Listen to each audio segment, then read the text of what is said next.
There we go. What is going on, everybody? We are back for another Hangout with ABJ Monday Night Raw on Netflix. So we're back. We're live on Facebook, YouTube, and Twitch. Sorry, I'm a couple minutes late here. I was getting a little caught up doing some T-shirts and some merchandise sales. Working on the logo for the T-shirts for the limited run stuff. So what I'm putting up right now that I'm working on is not just the stuff that's going to be on Teespring isn't the limited run. This stuff will be here all the time. So this will be the stuff that'll always be over on the Teespring side. The mainstay logos will have the like a 10 items of T-shirts, hoodies, stuff for women, men, and like a sticker. That'll be there all the time. And then by the other stuff will be stuff that will be limited run. So I'm launching the first couple products now. I do have the first item that will be a limited run. It is going to be a waffle beanie. It'll be available in black, gray, and I think like a burgundy, not a burgundy, a cream color. That'll be there. That's the first listing that's up on Teespring. So there is one limited run item on the store. So that's pretty exciting. I was able to get that done today, also while recording a podcast. So huge thank you to everybody who has been supporting and going to check out that stuff. It means a lot. Actually, there still is some stuff that is showing up on the Teespring that shouldn't be there. I don't know why. Let's see if we can fix that. But we're excited for Monday Night Raw. A little bit, I guess, news. I guess I'll cover a little bit before. I try not to go in. Listen, I watch wrestling differently, and I'm not saying that to say that I'm better or anything like that. It just it takes me a lot to like. I watch so much wrestling that I think I'm losing my the magic for me a little bit, and I want to try getting that back. So I stay away from dirt sheets. I don't really mess with the dirt sheets. I don't go and look up what's going on and stuff like that. But I did have someone post something the other day that today that kind of like bothered me a little bit. It's like, all right, I'm excited for tonight's show. I'm excited. We all know that there's going to be the big surprise of who's going to be the luchador that has been called out by Chad Gable.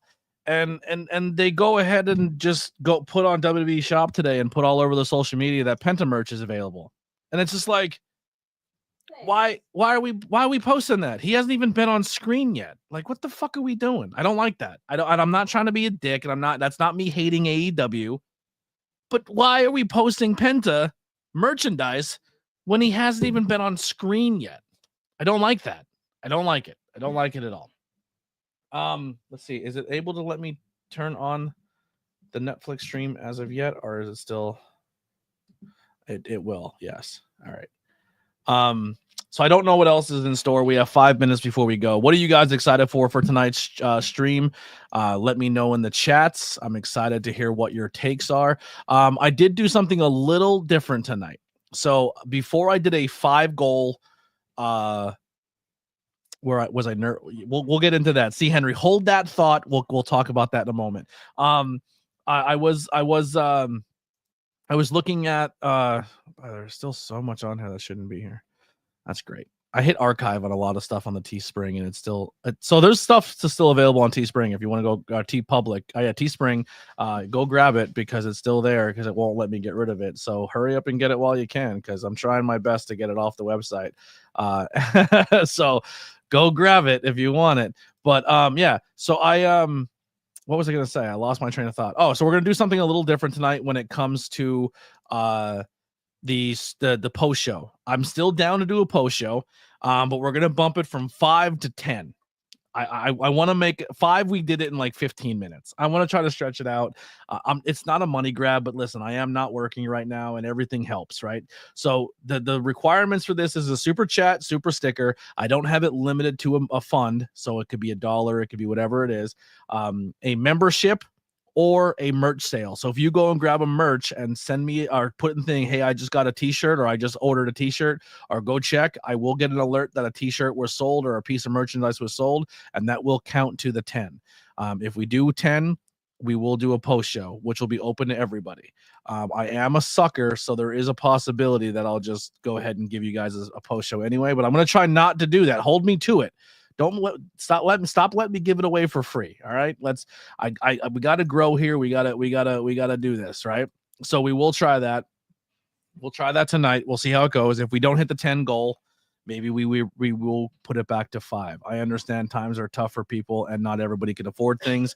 So I don't want to always make it like you have to pay me type deal. But it does help. It does help us grow. If you cannot help monetarily, there are other ways you can do it. You can subscribe. You can share the stream. You can hit that thumbs up button. You can do all that great stuff.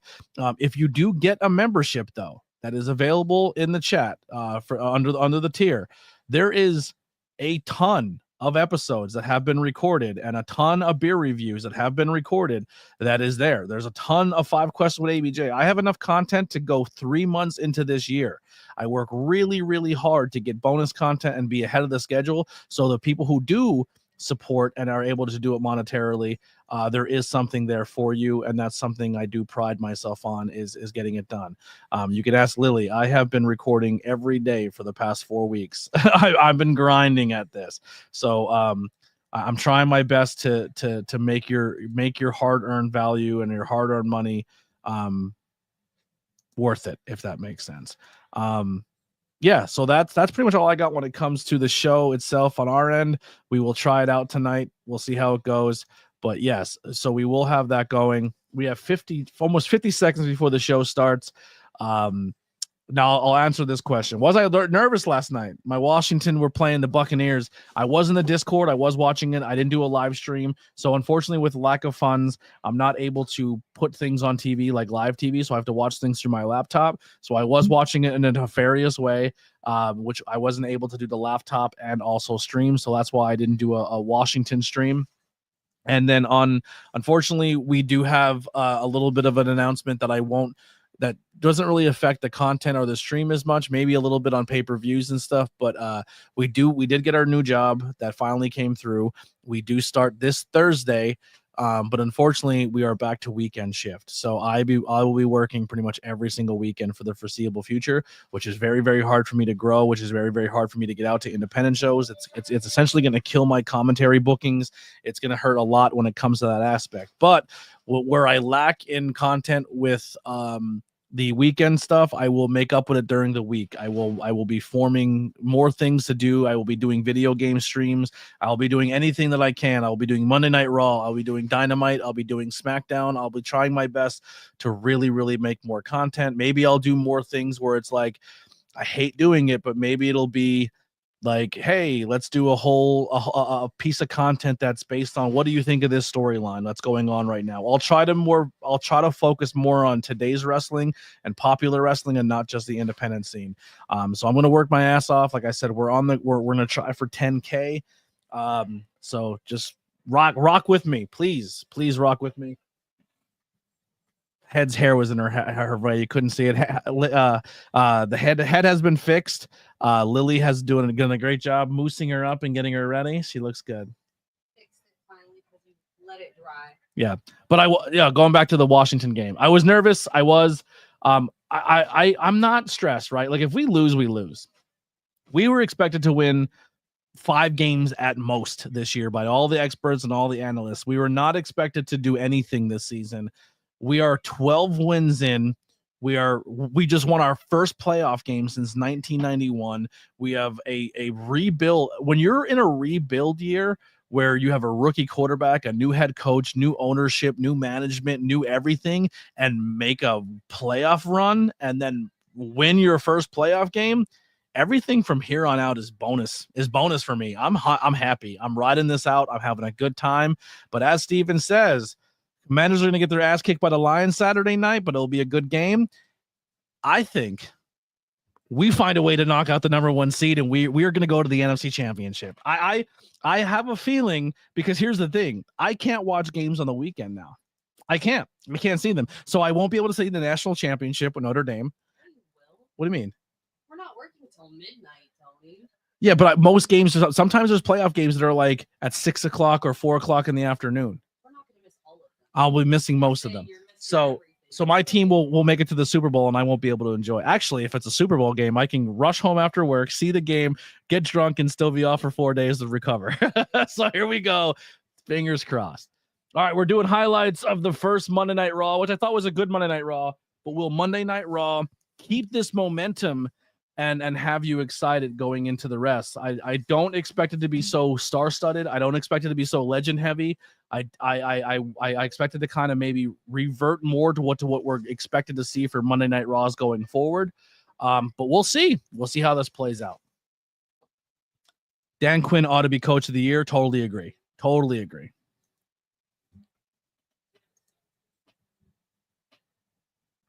I'm stoked though. It's been fun. It's a fun ride.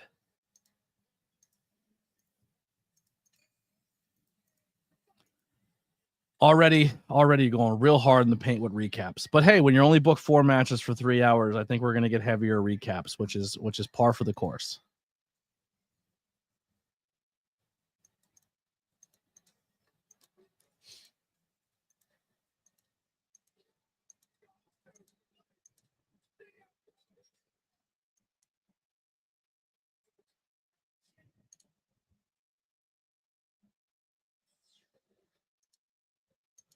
All right, our first live action shot of our second episode. We got a Chevy. I don't know if it's a Chevy Tahoe. I don't know vehicles, but there's a black SUV pulling up, and it's clearly CM Punk. That's Suburban? I don't know cars. I'm not a car guy.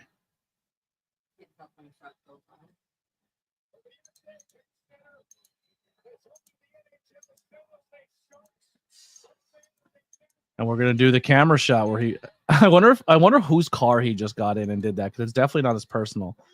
But we're gonna get the shot where he pulls in, and it's insane that Gorilla's that close to that spot. And we're gonna get the camera following CM Punk all the way out, and he's gonna kick off Monday Night Raw.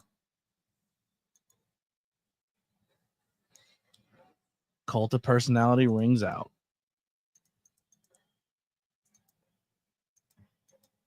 People singing along. It's a fun song to sing. Cult of Personality is a banger. Huh? What? No, that was just a fan. That's. They can't hear you on microphone, just let you know. So and it's hard for me to hear you with headphones on. What? If I make your hoodie, are you wearing it this weekend, or should I focus on something else? What hoodie? That thing in your team. I'll probably wear something. I don't know. I'm not sure yet. I'm not that far ahead. Whatever you want to do. I don't think Penta will be booked to look stronger than he will in AEW. Interesting. I don't know. I think if they put the money into Penta, they'll use him, but we'll see how it works. That's normally how it works, right?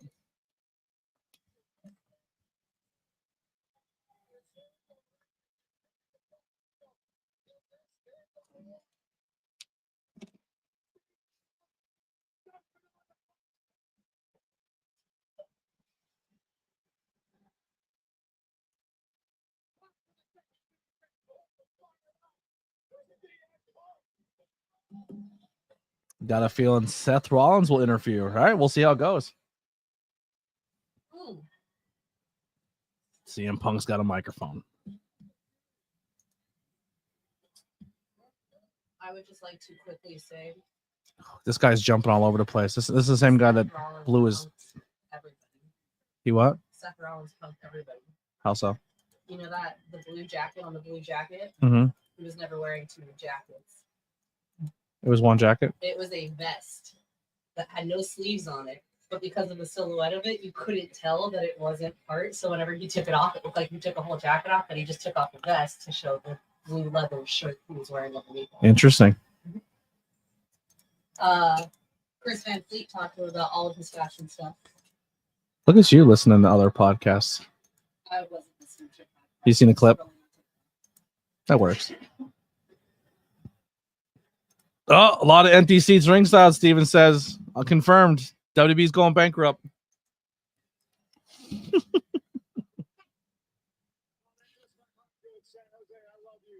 All right, I'll shut up and let CM Punk talk. Welcome, everybody, to the chat. Make sure you hit that thumbs up.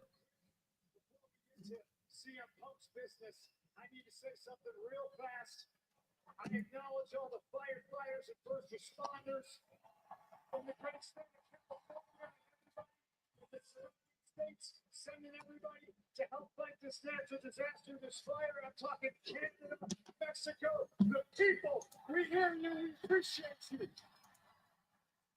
CM Punk showing some love to our first responders, taking care of that wildfire.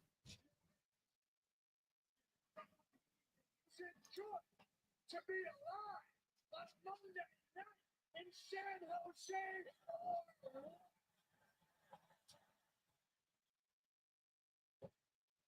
Netflix, ladies and gentlemen, soul-crushing Western. Did you watch last week? The straight-edge superstar defeat the Messiah, Seth Rollins. And I know everybody's got a lot on their mind. CM Punk has a lot on his plate. And one of those things that is no longer on my plate is Seth Rollins. Last year at the Royal Rumble, CM Punk's first televised match in WWE in over a decade. And it didn't go my way. Not only did it not go my way, my tricep decided to take a vacation, even though I already had 10 years off from the company, separated my tricep from the bone, and I didn't know what my future held. Didn't win the run. American beer still on the canvas, still. Something to keep an eye on. Me to see in the distance what I thought was my career fading away. My dreams. Man, we lost everybody. I had 7 people watching. Everyone dipped out. I'm just staying quiet for the promo. Oh, throw a little shade at Cena. See a big neon sign almost blinding me that says WrestleMania hanging right there in the crowd. I see it. I think my biggest setback, the biggest comeback. And speaking of, Yeah, I'm a fan of the shirt too. famously says that you can't see him. CM Punk's going to announce himself into the Royal Rumble. Sorry to be a spoiler. See you, and I always have, my friend. And I see that John Cena has declared himself for the Royal Rumble. But Someone's going to dump John Cena out of the Royal Rumble, and you're looking at him. CM Punk's going to play spoiler to John Cena. Can I get my my device? It's in the bathroom. I'm in the bedroom.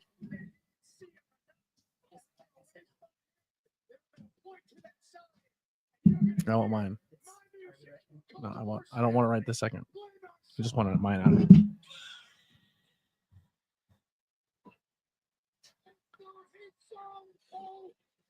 He said, "Play my song," and Seth said, "Oh."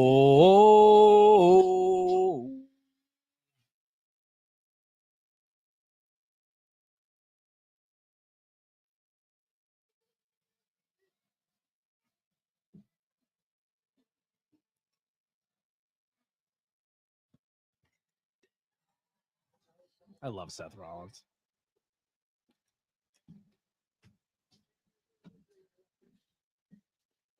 He's talking over his music on the microphone. I gotta turn your mic up. All right, you're turned up. You just gotta hit the mute button.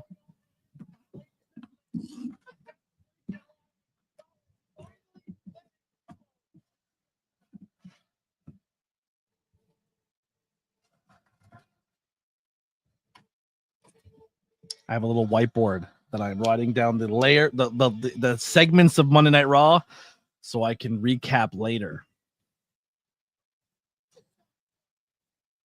So they didn't stick with the crowd behind the Titantron as the first Raw. So there's a little bit of a difference, but they did keep it as a quarter, 3/4 profile, but they have another set of lights and pyro up there, which does look cool. And so it will be based on the arena, I guess, how it works. But they don't have the seats above it like they do at the last one. I think the overall look and presentation of this stadium and Monday Night Raw looks familiar, we'll say. Where I thought that first Raw stadium had a very futuristic look. It was a good visual for the first Raw. Oh, he's showing off a black eye.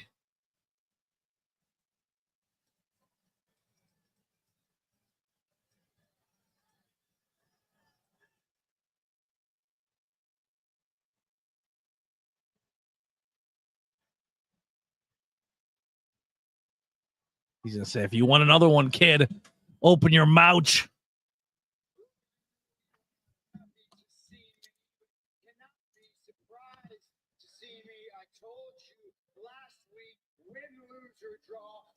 Standing here in the middle of this ring on Monday Night Raw.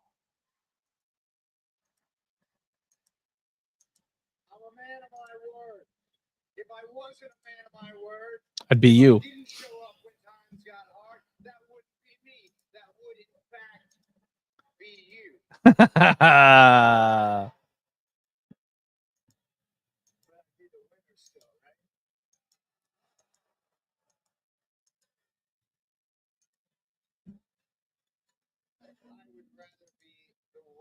Version of myself than be any version of you. Lost a lot of matches, man. I've lost big matches. I've lost main events. I've lost title matches. I've lost at WrestleMania, but last week was the worst loss in my career. I've never been more disappointed in myself that I underestimated you on the biggest stage of my life. I couldn't get the job done, and there's only one thing I can do to seek redemption, and that's to take your WrestleMania dreams and flush them down the toilet. Okay, while we're not talking on this side, let's pop out real quick. Now, here's the thing too: if you guys jump out and go support another stream and pop back in and go back and forth, I'm cool with that. I don't mind that. That gets me a view, and then when you come back, it's another view. It's a whole thing. Make sure you go support my fellow TWF member, Tantalizing Wrestling family. For you guys, it's a federation. For us, it's a family. Make sure you head over and support him over on YouTube if you haven't done so already. Just give him a support. Say, hey, ABJ sent us from the live stream, and show him some love over there.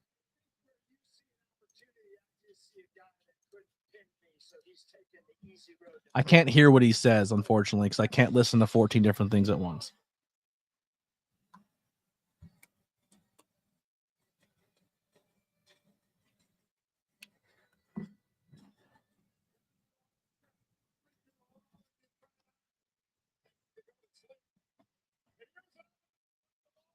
Here comes Drew McIntyre.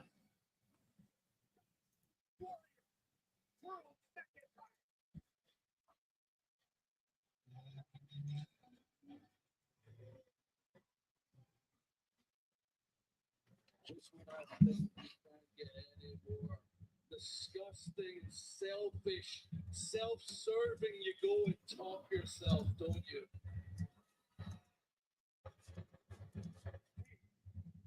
Last time I saw you face to face, you were on your knees with tears in your eyes, bleeding all over.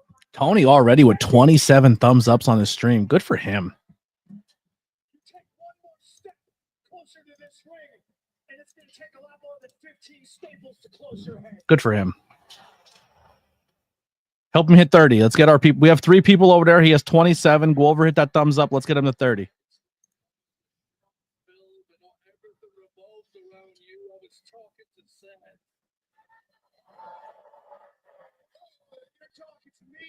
His invitation becomes my invitation. So get on down here. I'll stomp your big head right into this man.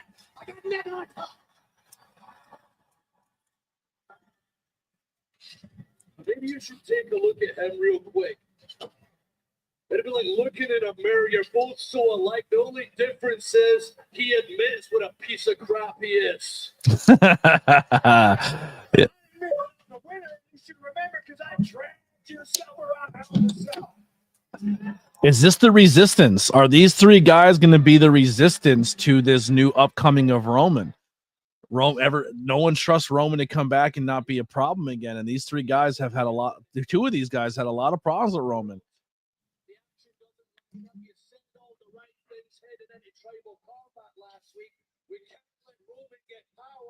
But when everybody was getting involved, everybody was doing their part, you were nowhere to be seen. I neutralized Gina, so he didn't get involved. He was so worried about Drew McIntyre. You're only worried about your selfish agenda. worried about your little match, and then you might have lost your match. And the worst part of all is you're going to tell everybody, oh, I told Rosen, Sir Captain Chaos. What's going on? Thank you guys for so much for stopping by. Pastor, you are acknowledged. What's going on, everybody? Pop in, hit that thumbs up, and if you want to stick around, you can, but please go support Tony. I am doing a thing where if I get 10 super chats, memberships, merch sales, or super stat stickers, we're going to do a post show, and the post show will be available to anyone. I will send a link out. You can join the stream. We can hang out, and we can talk everything that happened on Monday Night Raw. I'm going to give everyone an opportunity to join for a segment. You come in, talk, and then we'll get you out and get the next person in, but that's only if we hit our stream goal. So let's hit our stream goal and get this going. But huge thank you to Tantalizing Tony for putting me over. I couldn't hear what he said on the stream, unfortunately, because I have this going and everything else. I only have one computer screen. But super thank you guys so much for popping over and showing that love and support. It means a lot.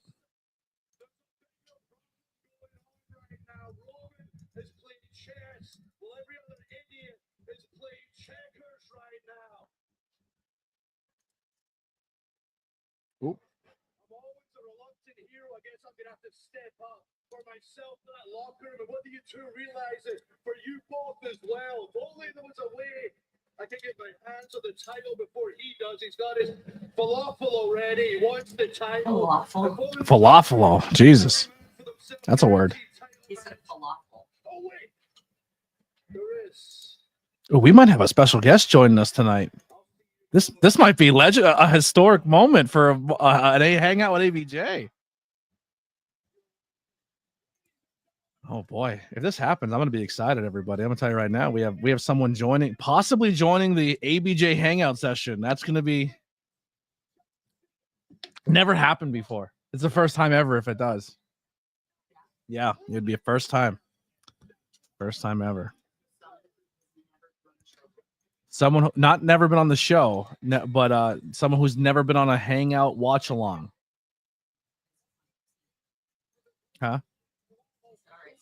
No, it was. Keep that chat flowing, people. Keep it going. Keep putting stuff in there.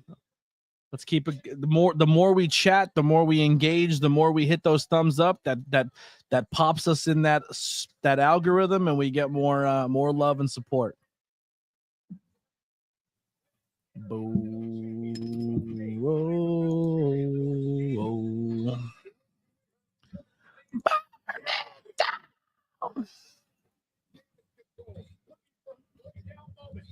I love his song. It's a good song. Oh, they put a better graphic up for Lycaria. That other one was atrocious. Yeah, Lyra. Oh, here we're gonna get our first match. About time. It's gonna be American Alpha Chad. I'm gonna write verse for now. I mean, I'm pretty sure we know who it's gonna be, but look at these guys all in full gear now. Looking good. Looks like a stable.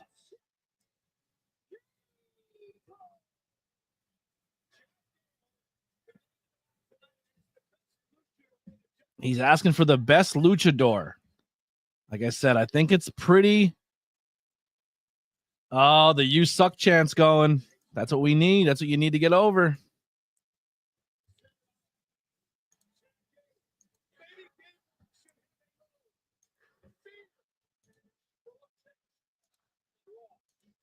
A little fear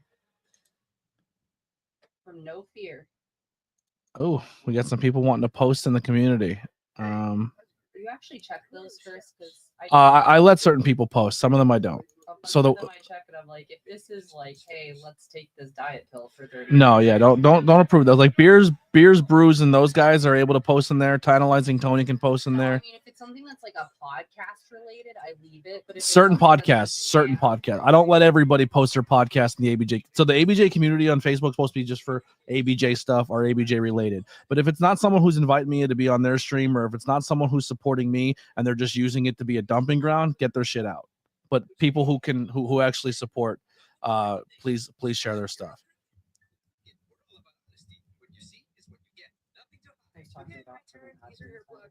Yeah, those other community pages, they can do whatever they want, but the ABJ community one's the one I really. Yeah. I'm not an admin for any of that. So that's all you.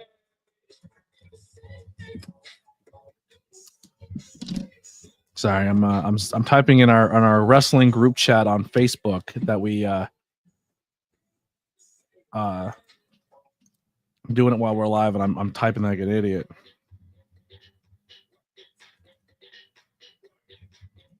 But yeah, we have a little group chat in Facebook that we all chat and hang out in. Steven's back. Welcome back, Steven. Thank you so much.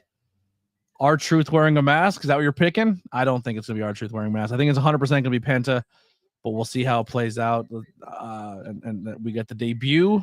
Will we have the debut of Penta, which is essentially what we're going to go with here.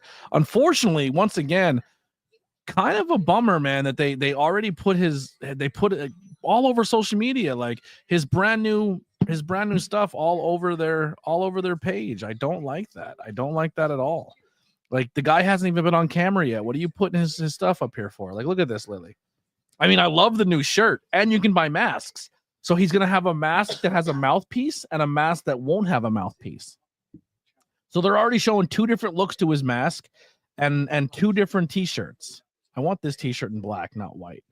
But let's see what a WWE Penta mask goes for. $75 for the one with the. Oh, no. It's one mask, but the mouthpiece can get removed. So I'm guessing that when he comes out, he will have a mouthpiece, and then it will pop off. That's a pretty decent looking mask, though. I might get the WWE version of Penta mask. I'm not gonna lie.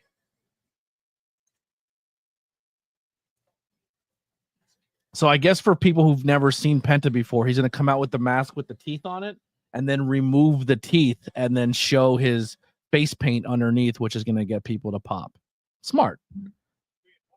You can get a Rhea Ripley autographed title for $599. You can get a mommy vest for $97. Look at this. I actually really just want that. Look at the studded vest, though. Her Judgment Day vest. Like, I've looked at them and There's an autograph mommy vest for $200. Where? No, it's two. I just looked at it. It just said two. It's a 209. It's a 209. ABJ, where's your co-host Lily? Asking you shall receive. There she is, not speaking into a microphone, so you guys can hear her. That's all right. Move the microphone. Move head. Just move it over. We're about to get the debut of Penta here. I got to give a good reaction so I make it to YouTube channels.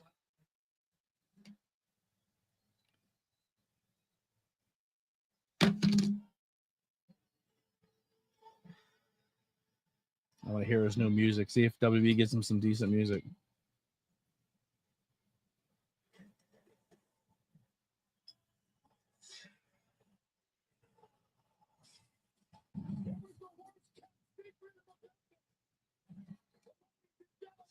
There it is. He ripped off the mouthpiece. Boy, I'm good. Ooh, you better strut your stuff, boy.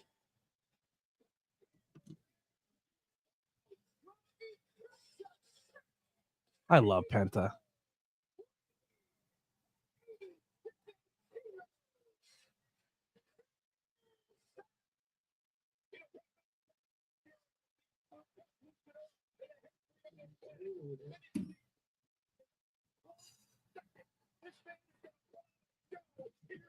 I'm going to be honest. I think the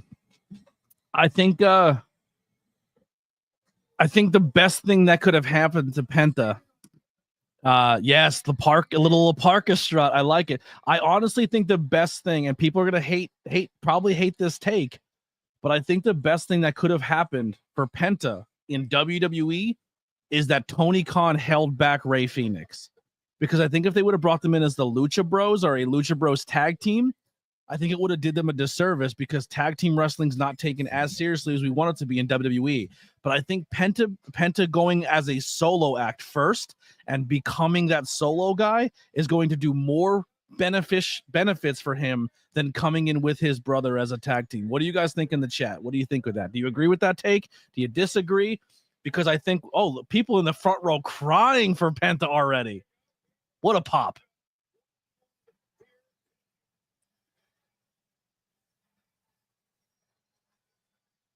It's a creepy mouthpiece, though. He's wearing a mouthpiece that looks like teeth with gums. It's creepy looking.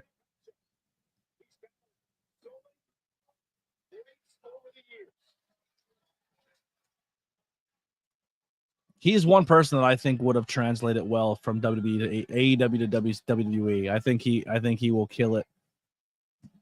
Already Cierto Miro chants going. He knows how to work a crowd. He's a good fit for it.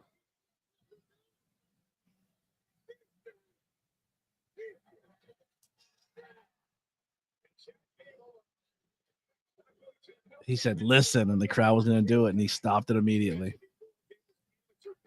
I don't know, man. I don't think they're gonna bury him off the bat. I think he's gonna get a big win here.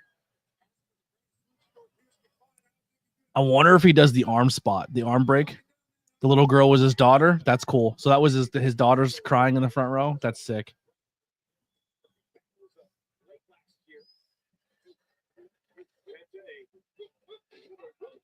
Yeah, because this could be a thing where Penta can need help, and then that's when Rey Fenix gets released and he can come over and join Penta, or maybe have Penta turn heel and Phoenix is like, there's so many things you can do with those two brothers, and I think bringing them in as a tag team off the bat would be a disservice because I think they're both such good singles wrestlers.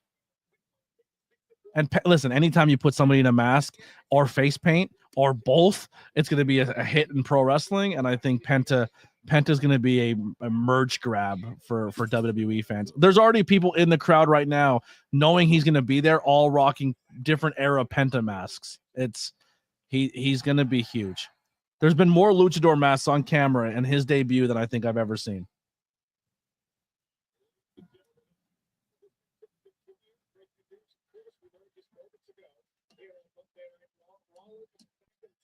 Courtney, what's going on? Also, Ryan Vox, thank you so much. If this is real, I appreciate your offer, but I don't have the money to pay you, brother. Who else we got in the chat? Hunter, Iggy's popping in. Anastasia's hanging out. Wonder if Penta will get a. Well, I think the question has been answered. Thank you, everyone, for hanging out. 8 people watching across the different platforms. That's super dope. I appreciate you all so much. Let's share this stream out. Hit that thumbs up. Oh, we fucked up that. All right. The springboard first rope leg drop did not look great at all. All right. But this is what's going to look good. This is where Penta shines. He's going to fly. Or he's not. Chad Gable says, "No, I'm not giving you what you want." Comes in with a capture suplex. Go for the cover. Shoulders up. We're at 15. Awesome. I think like a 15 like stream is really, really good. I think the highest we ever hit was like 20 some.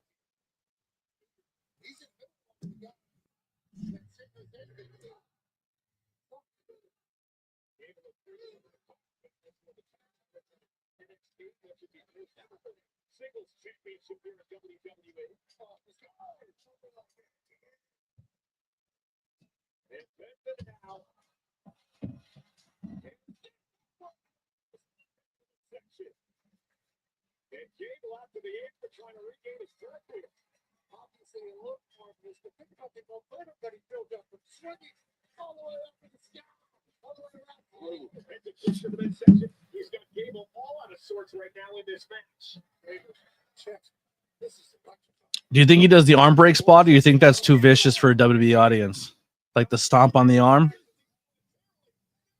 Oh, Penta's taking apron Germans his first night.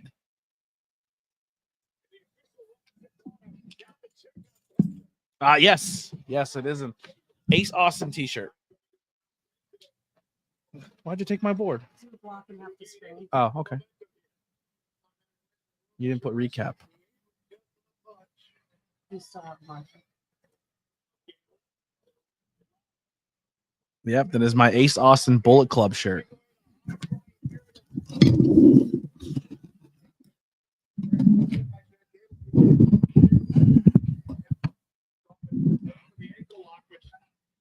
Head needs to be seen. Quit fucking with her hair then. Thank you so much. Ace is a good buddy. We love us some Ace. He's not a buddy of the podcast. I don't even think he knows the podcast exists, but I would like to think that we're friends. He's probably closer to Lily. We're pretty. Yeah. We're pretty tight. We've had some good times. Are you on? I don't know. I have a hard time hearing you. I'll turn you up a little bit Am more. I on? Yeah, you're on. I got Head a while ago, but we didn't put Head on screen for a while because her hair was half green, half pink. It was 4 different colors. Yeah. It had orange in the back and blonde and brown. So we had to dye it brown, but Yeah, there is still other colors that pop through. Yeah, like if you look through on this side, she definitely got that green in her hair still. Yeah. And there's like some pink underneath in there. Yeah, you can't really see it on camera, but there's different colors in there. But we dyed it as brown as we possibly could, and we Lily did her hair and makeup. I put the help me on her head, and a friend of mine who's a cosmetologist had an extra mannequin head that they were going to throw away, and I said I've always wanted one of those because I always wanted my own head, and she was gracious enough to give it to me. So we have our own. I'm very, very happy for that. If I can ever meet Al again and get my Al Snow autograph on that would really, really make my day. But it'll eventually happen. Welcome back, Mick. Thank you for popping back in. Ace Austin versus Moose for the X Division title of Genesis. That's sick. That's sick.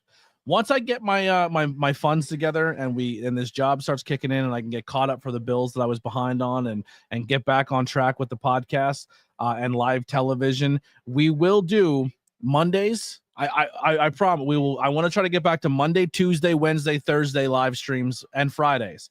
Like, I don't plan on going out and leaving the house anytime soon for a while, especially if I can't go out and do things on weekends. So we will be here for Raw, for NXT, for Wednesday Night Dynamite, for Thursday TNA, depending on Friday SmackDown, and Saturday Collisions.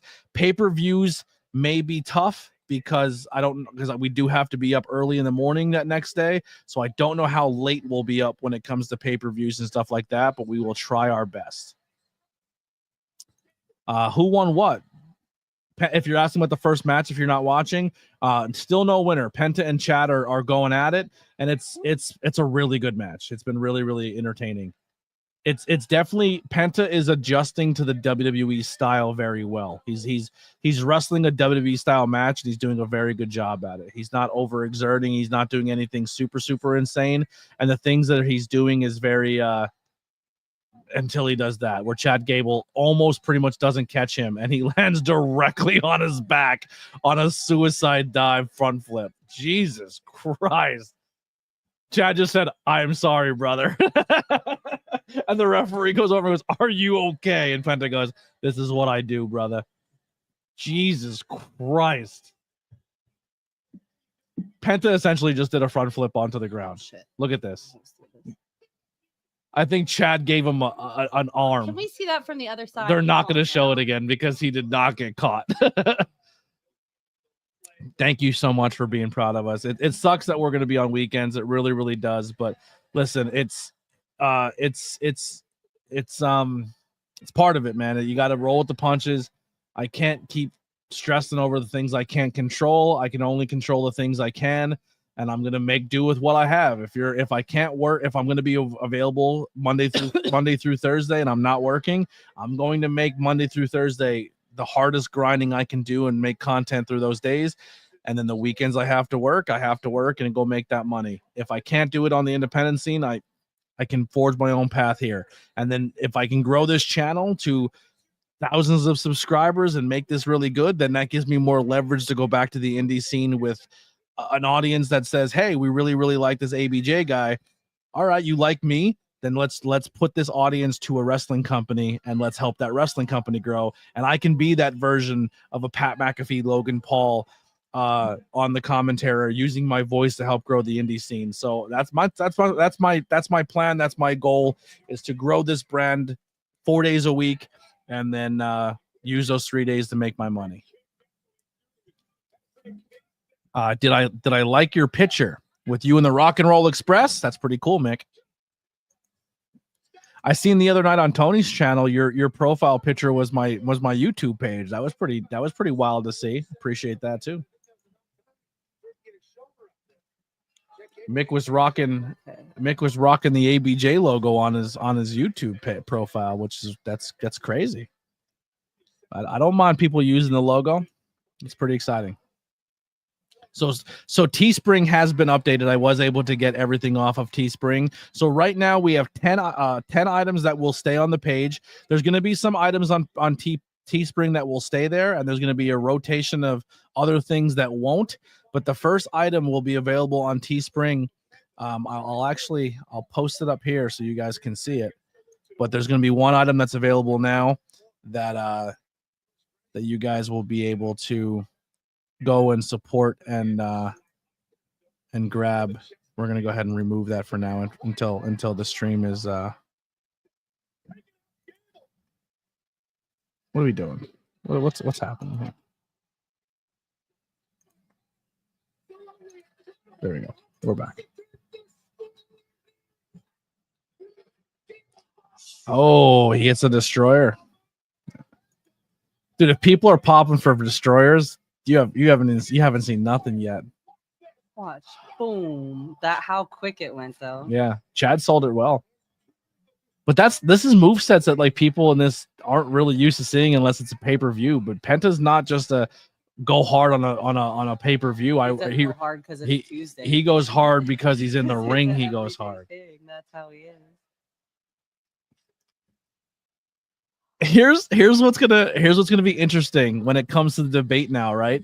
So everyone's going crazy because Penta's pulling this off on a Monday, but this has been Penta every Wednesday, every Friday, and every Saturday for us in AEW.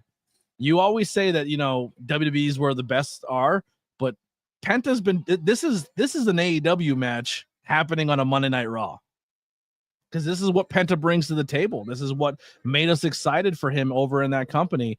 And it's exciting to see that he's keeping that flow on a Monday Night Raw. Super exciting.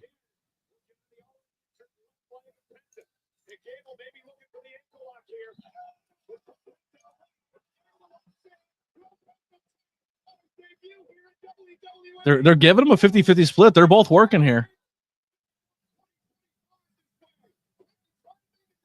Oh, will Penta tap to the ankle lock on his debut?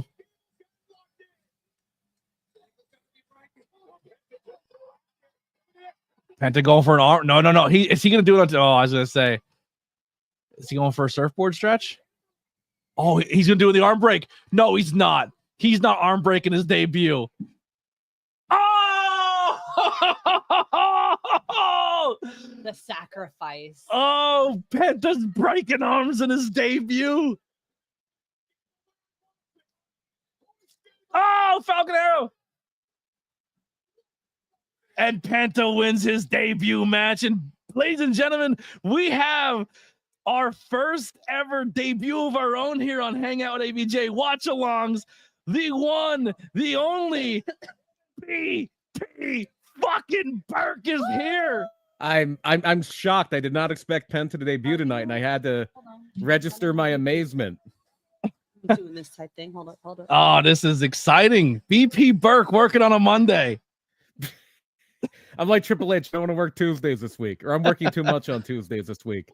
What do you think of? Well, first off, I expressed my disappointment of them putting Penta's merchandise all over the website before he even walked out the curtain. Don't like that at all. It's probably because he was supposed to debut last week, but he got bumped, and they have probably his merchandise all over the locker room right now, or all over the corridors. So it would have been ruined anyway. But what a debut, man! He came out and put on a banger match his debut in WWE. Yeah, they leaned into it. I don't know if you can hear the commentary, but they leaned into it where Michael Cole mentioned something about worst kept secret. Yeah, Gable should be feeling some fear. Yeah. And they're gonna get supposedly this is his family in the front row crying for him. Well, I would imagine if a child is crying, it's got to be a close relative. They're gonna give him a microphone. Yeah, right on. All Spanish. He's speaking English. I love this. I'm excited for That this was guy in all WWE. English, sir. All Yeah. English. Yeah, this seems like a very effective debut for sure. Yes.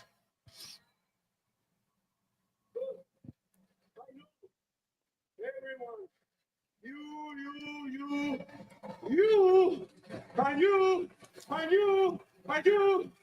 waiting for this moment. Yeah, your stream is about 3 or 4 seconds ahead of mine. Okay. The real truth is, I've been waiting for this moment. I love it. I love this.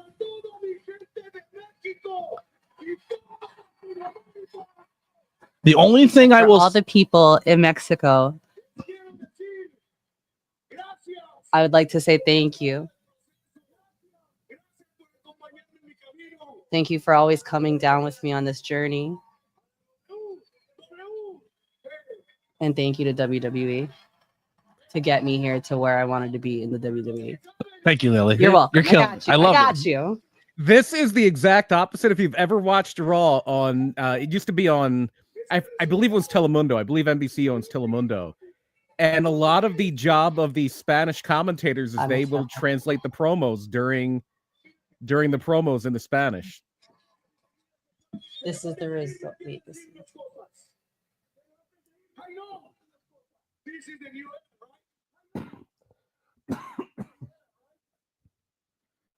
This is the WWE new era. So this is not only the Netflix new era. No, it's the Penta new. This is WWE showing that we are becoming international. This is Yes. a good look for WWE. And Penta's delivering. He's got great intensity. It's awesome. I'm excited for the Penta era in WWE. This guy's a top guy in anywhere. I will say the only thing, and this is not a negative, but people say I shit on AEW and I hate that I love AEW. I love WWE and I shit on AEW or vice versa. I can't talk right now. I'm excited, but this is where I feel AEW dropped the ball when it came to the Lucha Bros. They let Phoenix be a solo guy and go out there and kind of show a singles thing, but they never let Penta. And Penta is a good dude for a solo run. Agreed. He did well in Impact. He did well. They mentioned the laundry list besides AEW. He did well in Lucha Underground. I can't believe they shut out Lucha Underground on Raw. That was something. Finn Balor's looking like a big Atlanta Falcons fan right now. Yeah. I do like that logo, though. It looks like the famous logo for Travis Barker, but like a low budget one.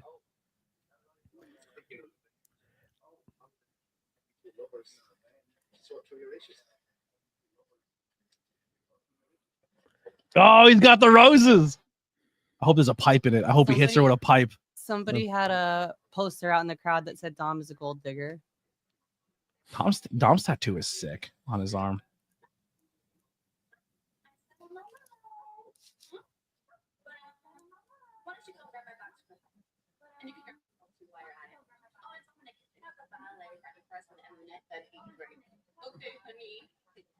Oh, Dom's going back. He's in the doghouse. Poor Dom. He's not going to take it long, though. Does he have a Latino Heat shirt? He does. It's a Dom. It's a Latino Dom Heat shirt. I love that those roses are back, though. You know that's going to be a thing, right? They're going to stuff those roses in the pipe. Yeah.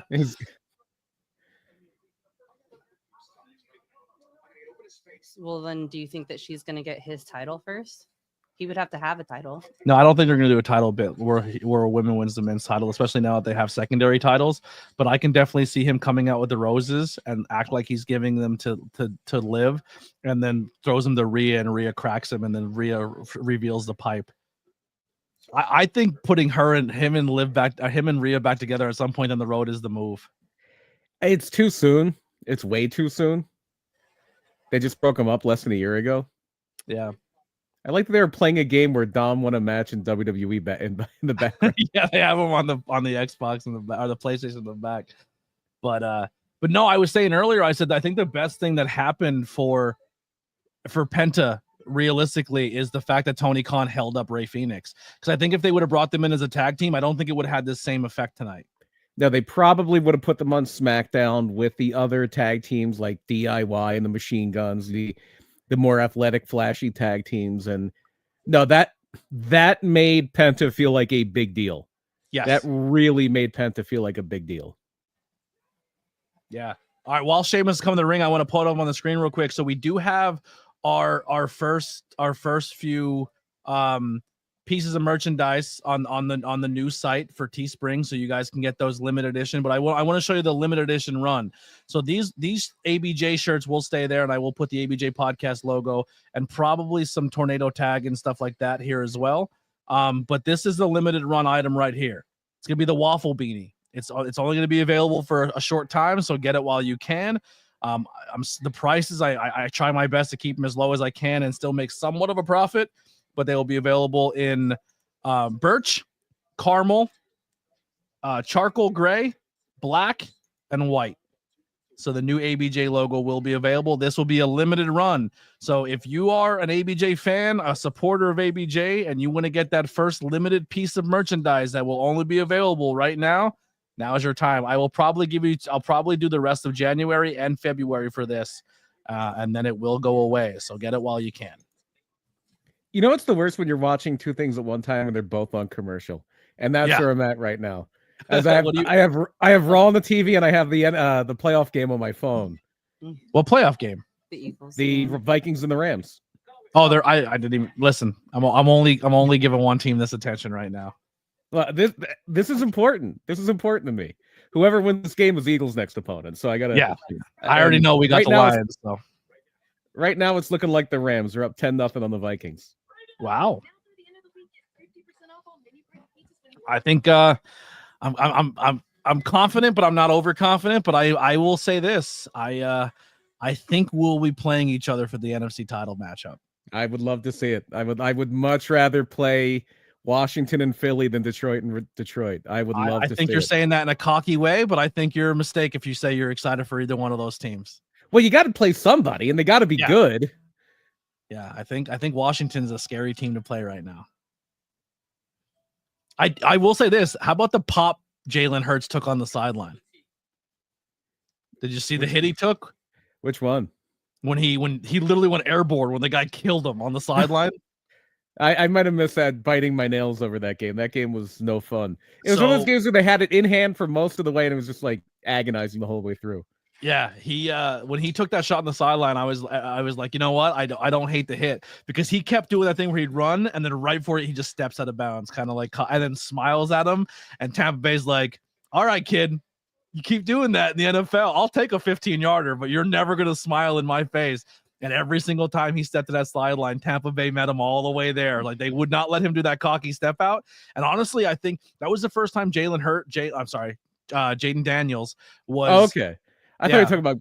I'm thinking Jalen Hurts. Like, he didn't do this. No, Jaden Daniels. Okay, I got you. Yeah, I follow you. Now, I think that was the game where Daniels is like, all right, this is we're playoff football now. Like, it's good to smile and be, but buckle down. We are the underdogs. Let's go do this. And I love the way Washington stepped up in that game. And of course, they had to doink it off the upright. Like, you couldn't. Like, you're going to give me a heart attack with Hail Marys and another fourth quarter drive down the field win for your team. This kid is an unbelievable rookie. Yeah, fun stuff. Honestly, I know we teased it, but we might have to bring that secondary stream every now and then into the fold next year and do some football content. Maybe. Yeah, it's going to be interesting. It's going to be. I'm so happy at the draw. I was so dreading the Eagles game being this Saturday, and it's going to be on Sunday. And I'm like, phew. Yeah. So, man, while you're here, actually, your Eagles are getting TV time. There's a pedigree in the end zone. Yeah. Awful pedigree. The worst pedigree you've ever seen in your life. Come on, Cuzzo. Cooper DeJean does not know how to sell. Yeah, he sold too soon.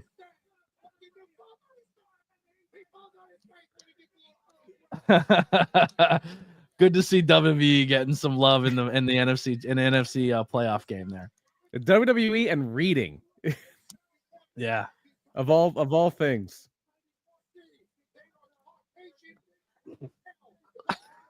Pat McAfee's an idiot. I fucking love him.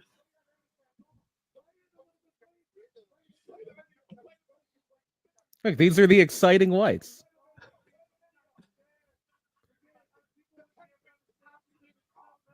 Absolutely awful. How many times are they going to show this? He's just making fun of it. I love Pat McAfee. Oh, DC in the crowd. There's a guy we've always wanted to see in the squared circle. Quinyon Mitchell's getting more TV time on Raw than Ricky Starks gets on AEW. Yeah.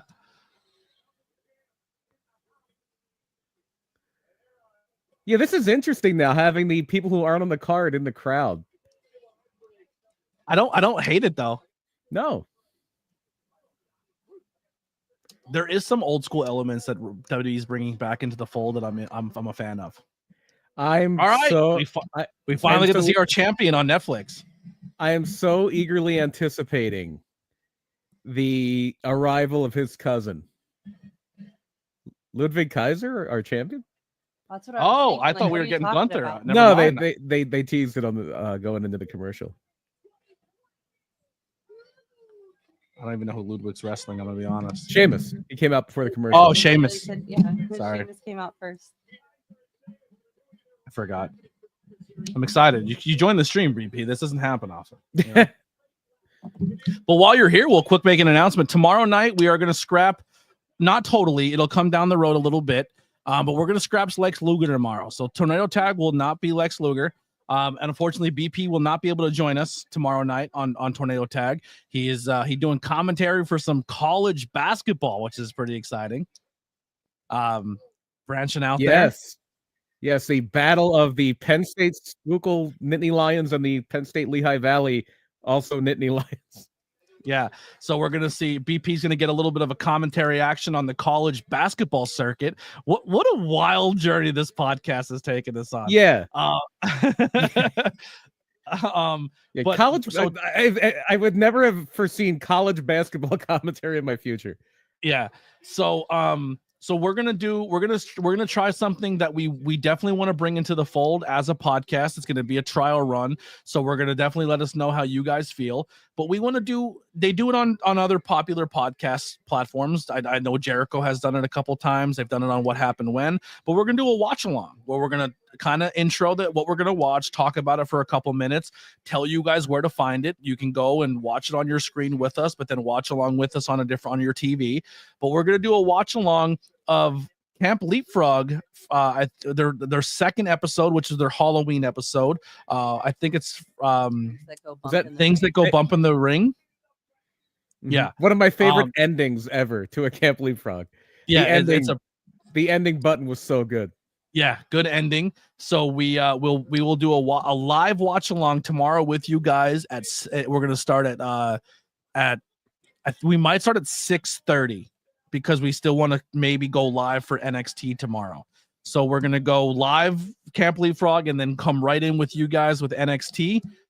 So we're going to do our Tornado Tag live watch along, myself and Lily, and maybe we'll have some guests pop in, but we're announcing it now. I'll put the graphic out after Raw, and we're going to do that was a crazy spot. This has been a hard-hitting match. That looked like it sucked. I'm not going to lie. But we're on commercial. Sheamus matches are always very hard-hitting. Very hard-hitting. Yeah, so we're going to do a live watch along tomorrow for Camp Leapfrog with myself and Lily. That's going to be a lot of fun. I actually didn't even tell Alex yet about it, so I had to text him after and say, hey, if you want to join us, you can. Sorry I kicked you in the face. Can you forgive me for 2 hours to watch Camp Leapfrog? Yeah. But yeah, that's our plan, and we're gonna do more of those. We're gonna do Leapfrog. We're gonna try to do the whole Leapfrog series, and if you want to join us for any of those, BP, you're more than welcome to. I always have a soft spot for Camp Lovefrog. That was my favorite Camp Leapfrog. That will be the next one after, right? Was it? No, I think the next one after this one's gonna be Sleepover, the Sleepover one. If it's just, I don't know if it's the mainstream ones or the specials, because I know there was also Slumber Party and 1987. Yeah, those were the specials. And then was Christmas Trios before Camp Love Frog? Because It might did have they do been. it that I year? think there was like 4 or 5 that I wasn't involved in, and then Love Frog, and then when Yeah. we joined was heavyweights and frog sport, which is I cannot wait to get back to heavyweights watch was frog sport. I was just in the crowd, but heavyweights was my first experience. Yeah, they shot. We'll talk about this more when we do it. But Frog Sport was shot on a Friday, and then Heavyweights was shot on a Saturday. But it was all in the same weekend, which it was a long weekend. But you came in for Heavyweights. Yeah, and then the really fun one would be the first live show, the Abby Jane's 21st birthday. That was an interesting day. That was a long hot day. Yeah, and you were there you actually get some commentary on the Grand Prix for the inaugural tag team Grand Prix. Yes, yeah. We got to do some commentary for that. I think that's when I started making my commentary-ish debut on that one as well. But it's gonna be fun. It's gonna be fun to do some of these independent live streams. I want to do more of them, and then once I get my money back, we're going to do some live streams, do some GCWs. I'm going to pull up some IWTV shows. So maybe we'll do some PPW watch alongs. We're going to try to incorporate that into the content. Big announcement for GCW today. Oh yeah. Yeah. The event on Sunday on the 19th, the Hammerstein Ballroom show. It was supposed to be the Bloodsport match was Josh Barnett and a mystery opponent. They announced it's going to be the former Baron Corbin, Tom Pestock, against Josh Barnett. Oh, Josh Barnett versus Tom Pestock. Using his real name, Tom Pestock. I'm going to say this right now. That's going to be That's going to be a tough sell. That's going to be a tough sell. Tom Pestock and not call him Baron. They can't use the name Baron Corbin. Well, I just went with Baron. They've done that before in Bloodsport. Like I know when Santino Marella fought there, I think they used I believe his name's Dean Corelli, and it was just to kind of distance him from the comedy character because he's also a legitimate jiu-jitsu guy. I believe Corbin is too. Corbin is. I mean, not that it's going to be a Corbin shoot, just won a tournament somewhere. Like he just won a tournament in a black belt competition. Yeah, Corbin's no joke. He was a Golden Gloves boxer. He played in the NFL. That's why I think that's going to be a good fight. Josh Barnett's no joke either. He's Josh goddamn that's Barnett. Going to be really good. That's going to be really good. I like that matchup a lot. That's going to be interesting. And it's a guy like Barnett's a big dude. This guy makes sense versus Barnett. That'd be fun. Well, if you want to see Matt Riddle, you have to wait the night before, and you can come to Slatington, Pennsylvania. So a little bit of announcement. I didn't really even tell you this. I got the job, but unfortunately they're moving me back to weekends. So I have to work weekends for the foreseeable future, which is going to probably take me out of the independent mix, which is I have Monday through Thursday to grind and make content. Yeah, there you go. But I did tell them that I have tickets to a show on the 18th, and if you can give me one day off my first week, that would be really helpful. And they agreed. So I will work Thursday and Friday, off Saturday. I won't be able to stay super late like we usually do. And have a couple beers. I have to get home because I have to be back at work at 7 a.m. You're gonna be out there having a couple beers watching the Commanders because that game's the same time. Yeah, I will definitely that game's the same time. PPW. Yeah, that's the Saturday 8:00 game. I was sweating that. Oh man, white noise off the second rope. The Kryptonite Crunch kicks out. They're making Ludwig a kind of a force here. They're slowly making him more of a threat, which, and I understand that he's such a good hand and you can put him in with anybody who's going to have a great match. I was a little bummed that again Chad Gable's going to be the guy to get the debuting guy over, but he always does such a great job with it. He's got the shillelagh. Oh, what a good knee! That looked good from the camera angle. It looked real good. It looks like he has a mouse under his eye. Under his would be his right eyebrow. He has a little bit of a mouse. Wouldn't be surprising. Sheamus likes high impact, hard hitting matches, and he likes you to give it back just as much as he gives it.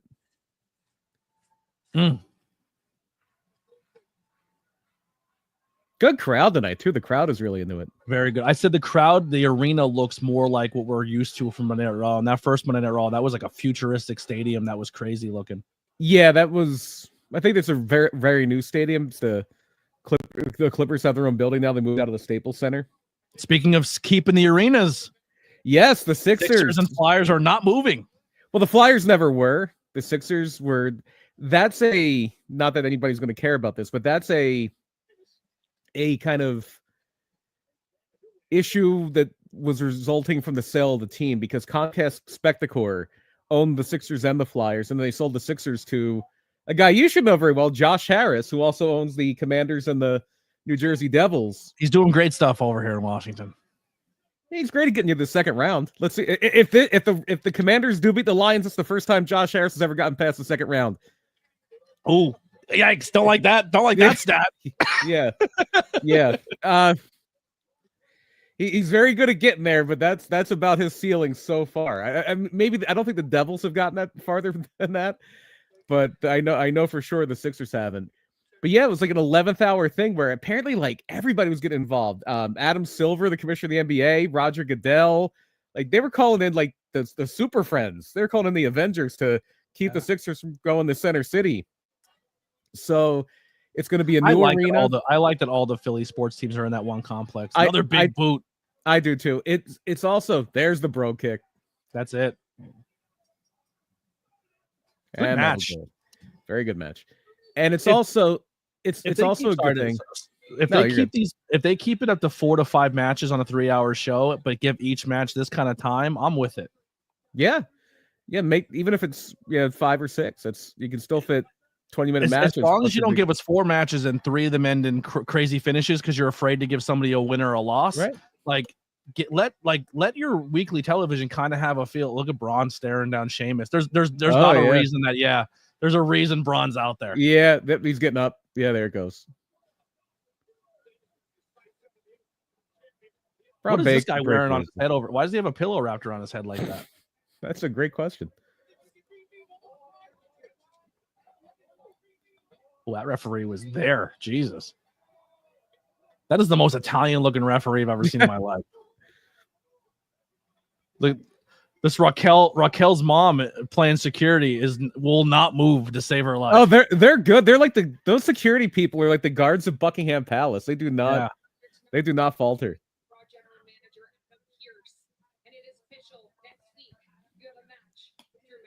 Ooh, Seth versus Drew next Monday.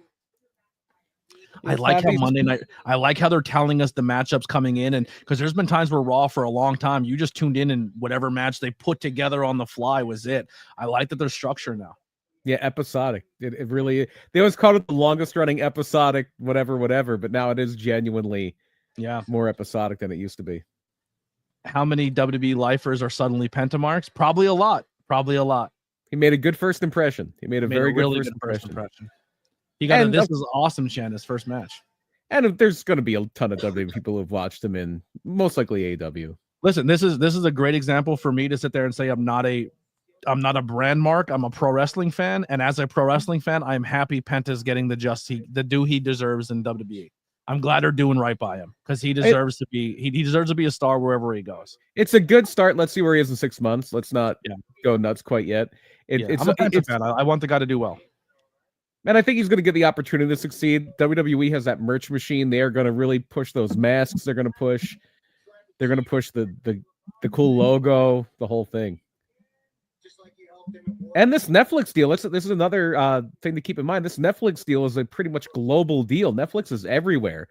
So when you're talking about WWE being this multicultural global company, they are going to need some more international flair. They are going to need to appeal to South America, Mexico, places like that, and the more variety of wrestling. Lucha Libre is very unique to Mexico, but still Mexico's a huge market. Our champion is on screen and it's not in a promo package. That belt is growing on me though. I like it. So here's my theory when it comes to, I think this title eventually goes to SmackDown. I think this title moves over, and I think so here's my theory. I think Cody and KO are going to unify this title. And I think what they're going to do is I think Cody's going to have Cody will win the Winged Eagle or whatever it is. But I think what they're going to do is I think that's going to be the way they're going to unify that title. And I think they're going to take the W and the Eagle and make a new title and do like the hybrid. And that's how they're going to introduce it. They could. I don't think you're going to see anything without that big WWE logo on anymore, though. Just I think because it'll be the eagle, but it'll be the W in the eagle instead of that's the globe. possible. Yeah, or Just the because globe WWE logo. they get so much free publicity anytime a sports team wins a championship. They spend a couple $100, maybe a couple $1,000 to mail out a few customized championships, and they get them all over everything. They're all over the news. They're all over Sports Center. They're all over, like, even before they started doing that. Like, I remember when the Eagles won the Super Bowl back in 2018, like Malcolm Jenkins did his whole speech with the WWE title, like on the pedestal. Podium. Yeah. UFC commercials here. Well, Jose Cuervo. Brand synergy. The big rumor now too is that TKO is going to be partnering with the Saudis and getting into boxing, and starting a professional boxing league. Honestly, I think if UFC and TKO were to make a boxing league, I think it would be good for boxing, because I think they would take it serious, and it wouldn't be, because boxing's too hard to follow. Like, there's 300 champions for the same weight division across 45 companies, and there's not that universal company like the NFL to be the NFL of boxing. Like UFC is the NFL of mixed martial art. There's other companies that do it, but WWE making that this is the wrestling brand and everything else underneath it is not WWE. If boxing had that company that people would be like, this is the boxing brand, it would really help out boxing. Yeah, I mean, it would help out TKO too. There would be a lot of money for them. Yeah. And that gives them the ability to leverage, and they can also leverage a thing with either DAZN or Netflix or ESPN. Like, already they've proven they have a business model where UFC is linked in with ESPN Plus, and WWE is now linked in with Netflix everywhere but the United States. Like, everything WWE is on Netflix, Raw, SmackDown, everything. Yes, Saturday night's main event is going to be the same night as All In July. Hulk Hogan on here again. Because they're promoting Saturday Night Main Event. Yeah, I think maybe he won't get his boot in San Antonio, Texas. I don't know. Oh yeah, so they said they ran this commercial on SmackDown, and when he was on screen, the arena went crazy booing him. Well, couldn't happen to a nicer guy. Yeah, I love that he's getting his just due. Someone has a TikTok account, I guess, for the next couple of days, and they're like, the reasons why we boo him, and it's just all these different clips of just Hulk Hogan being Hulk Hogan throughout his carear. Like they 13 reasons why. 13,000 reasons why. It was the one where he laid down for Sting and gave him, that's how he gave Sting his title. Like, and everyone was that was Vince Russo. That wasn't Hogan. I'm sure Hogan had a little bit to do with it. HTW Network in the house with a Penta chant. Good to see you, brother. Well, while you have not told him, do you want to tell him? What? You said you're going to text him after. What are we doing tomorrow? Oh, yeah. Good call. Thank you. Alex, if you're still here, or HTW Network executive, whoever's running that over there, tomorrow we're making a little bit of an audible. We are going to be removing our episode with Lex Luger. BP will not be able to make it. So tomorrow, starting, I think we're going to do at 6 or 6:30. I'm not sure yet, but around that time frame, we're going to do a live watch along. We're not going to put the stream on the screen, even though realistically you probably don't have a problem doing that. But I'm thinking if we get a bunch of people to go and watch it with it, it'll help watch hours for the channel. But we're going to start doing the Camp Leapfrog series, but we're going to do it more of a watch along and not so much of a recap, so people can tune in, watch along with us, and we can we're going to do a live stream tomorrow. If anyone that is on the High Tension Network or who has been a part of that show wants to come in and watch along with us and give their insight, they're more than welcome to. But tomorrow at 7 we'll be watching the second episode of Camp Leapfrog, Things That Go Bump in the Ring. I didn't hear what Sammy said. I didn't either. And yes, unfortunately, no Lex Express. It's my fault. I have derailed the Lex Express temporarily. Lex Express will ride again, though. Yeah, we will do the Lex Express again. But yes, we will do tomorrow night. Obafemi in the crowd. But the tomorrow NXT night champion. We'll be doing See, Henry, don't worry about StreamYard. They just get a little carried away. Sammy versus Miz tonight. Okay. That man has some star power right there. I am a big fan of Obafemi. Yeah, I'm an Obafemi fan as well. All right, like now this- Gunther. Now I like- Gunther's coming out. I like this drone shot we've got going too. Yeah. The drone shot's going to get rid of that boom cam. Apparently, they've transitioned the Wyatt 6 to SmackDown. I think that's a good move. Do you think Gunther comes out and says he's going to SmackDown? Maybe. He goes, F Raw. I hate Netflix. This company's garbage. I'm going over to SmackDown. You had Hulk Hogan on Raw. I no longer want to be on Raw. Yeah. I hate that American beer. Yeah. It's not that he doesn't like Hulk Hogan. He just doesn't like American beer. Yeah. I don't want to wrestle in a ring with American beer on it. Was that fucking Pat McAfee? What? He said the rings are on the roll. Yeah. General. It was the way he said it. Do we get the Wild Six versus the Bloodline? The Bloodline, I think, is going to be interesting. I don't think the Bloodline's ever going to go away, but I don't think the Bloodline's going to be the same Bloodline versus Bloodline all the time. I think you're going to see guys in the Bloodline go do their own thing, but they're always going to have their Bloodline members attached to them. Yeah, they need to be careful with just doing too much with that. And I think after the Royal Rumble, especially, we're going to start to see WrestleMania plans kind of coalesce into something a little more predictable is not the right word, because the good thing is it's not predictable. Like it's not going to be The Rock. We don't know who's wrestling Cody right now at WrestleMania. Yeah. Could actually fulfill those high expectations. Look at it. Everybody's fighting over some personal drama. I think Cody loses the title before Mania somehow. Before Mania. Yeah, I don't think Cody goes into Mania as the champion. I think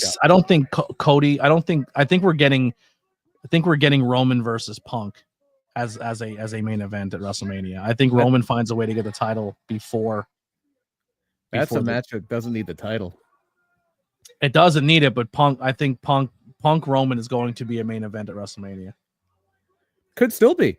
I mean, Rock and Roman against Cody and Seth was a main event of night one.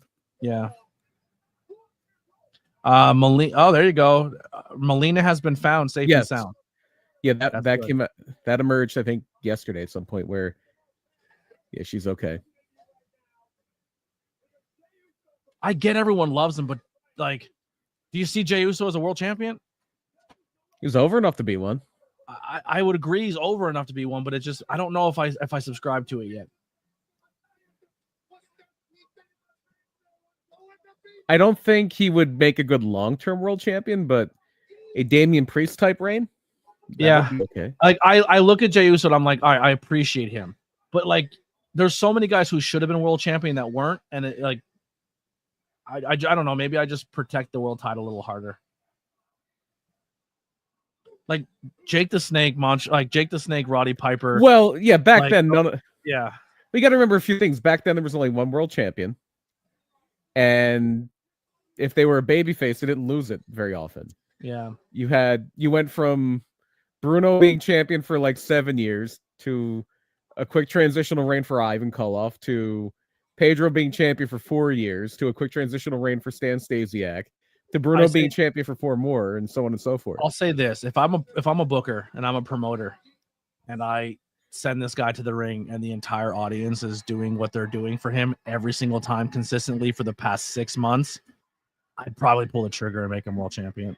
As a booker and promoter, I'd be like, it's not my clear-cut winner. There's a lot of guys on this roster that I would do it, but it's hard to deny how over he is with the fans. The flip side of that is he's so over he doesn't need the title. Yeah, but I would probably still pull the trigger. And that's how it's become a little bit different, where it used to be, well, this is your big draw, so you're going to put him on top, to Now it's like, oh, the title is like a reward. Like, hey, you've done a great job. Here's a title. Yeah, it would definitely be that, and that's 100% the reason I would do it. Like, do I think he's a world champion guy? No, but I think yes, you got over that. You're clearly everyone's into you. Like you're over like Rover, and I would be like, you know what, I would. There's no downside to put the world title on you at this point. You're gonna bring money and you're gonna draw. And this is a nice piece of marketing here too. The Yeet shirts with the sports teams. Yeah, I would get the Yeet movement. Here you want the Roman CM Punk match? I would get him in the title. I'd have Roman beat him for it and make Roman that like, oh shit, we hate him again. And then CM Punk gets the Yeet movement on his side when he beats it back off Roman. You're running out of time. If you're doing that for WrestleMania, you're running out of time. I know. You got to do between now and April. You got to do 2 I also title look chances. like an indie guy because I only have 1 month every one show a month to get it done. well, you don't want a hot shot because if you're doing that between now and including WrestleMania, you're changing your title 3 times. That's a lot. That's not the guy that's going to be a PPW this weekend, but that's some bro stuff. That's some bro stuff. Yeah. Because as you and I remember, we wrestled before for the Intercontinental Championship twice, actually, and I've beaten you twice.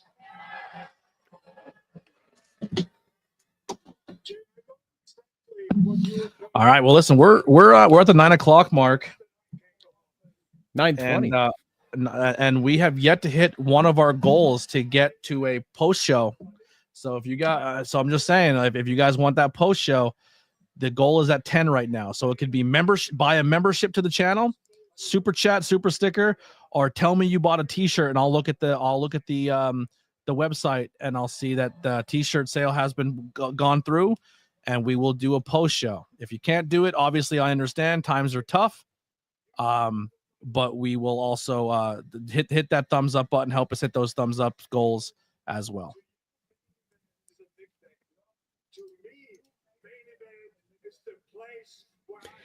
Is this going to be another title match at the Rumble, I wonder? Uso and Gunther. I would make that a match at Rumble, yeah.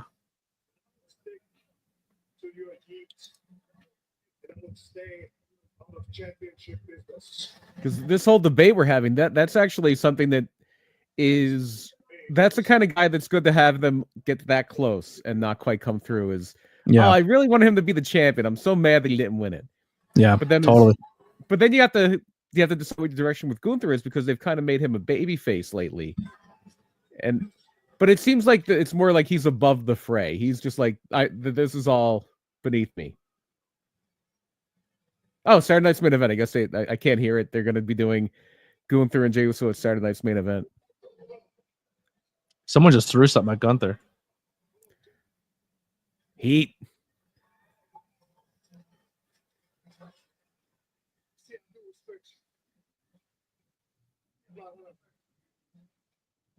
Everything that you said, everything that came out your mouth is true. It's true. He is getting better as a main guy, though. Hey, Jey Uso's been great.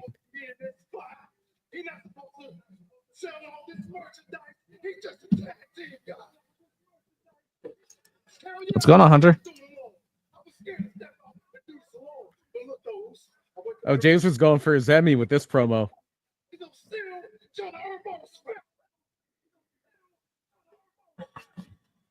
Little loose, trying to get it. You gonna respect the use when I beat your ass for the World Heavyweight Championship. It's not just nickname. That's where I belong. And if you want to use, thank you so much. let this food go on 3. 1, 2, 3. Hey, if you guys are just hanging out or tuning in, make sure you guys head over to Tantalizing Tony. Give him a thumbs up from the Tantalizing family. Tell him I sent you. They're at 44 thumbs ups over there. Let's get him to 45, get him closer to 50, and help his channel grow just as he's helping me with his. He's got a lot of people watching over there. They got a lot of good audience going on. Make sure you bounce back and forth. Give him love. Give me love. If you leave and come back, that's still another view. We get credit for every time you leave and come back, and vice versa. So help push each other up the algorithm ladder.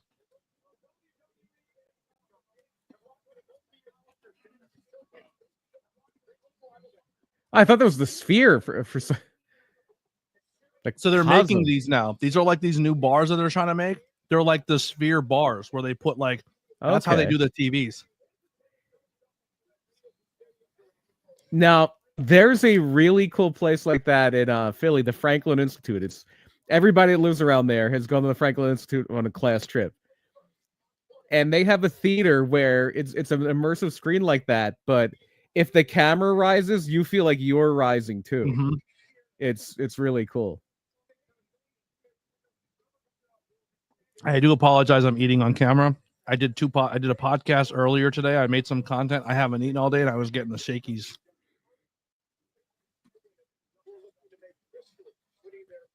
And we're here for 3 hours, so I have to get something, or I'm going to pass out on the stream. We don't want that. Oh, Michael. Oh, I was like, why is Michael Cole doing serious voice? Oh, that's right. We're Women's getting the IC conclusion. We're going to find the IC champion. Who do you got? Yeah. I got Dakota Kai. I think Dakota Kai is going to win it. Really? Yeah. I like Lyra, but I think Dakota Kai, kind of a gold watch, kind of a you know, we haven't been giving you your due, like Chelsea Green.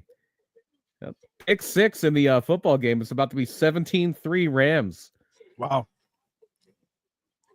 Laya Valkyrie looks like Winnie Cooper from Wonder Years. Yeah, if she worked out 5 hours a day. Winnie Cooper was my first crush, so I have a thing for Laya Valkyrie.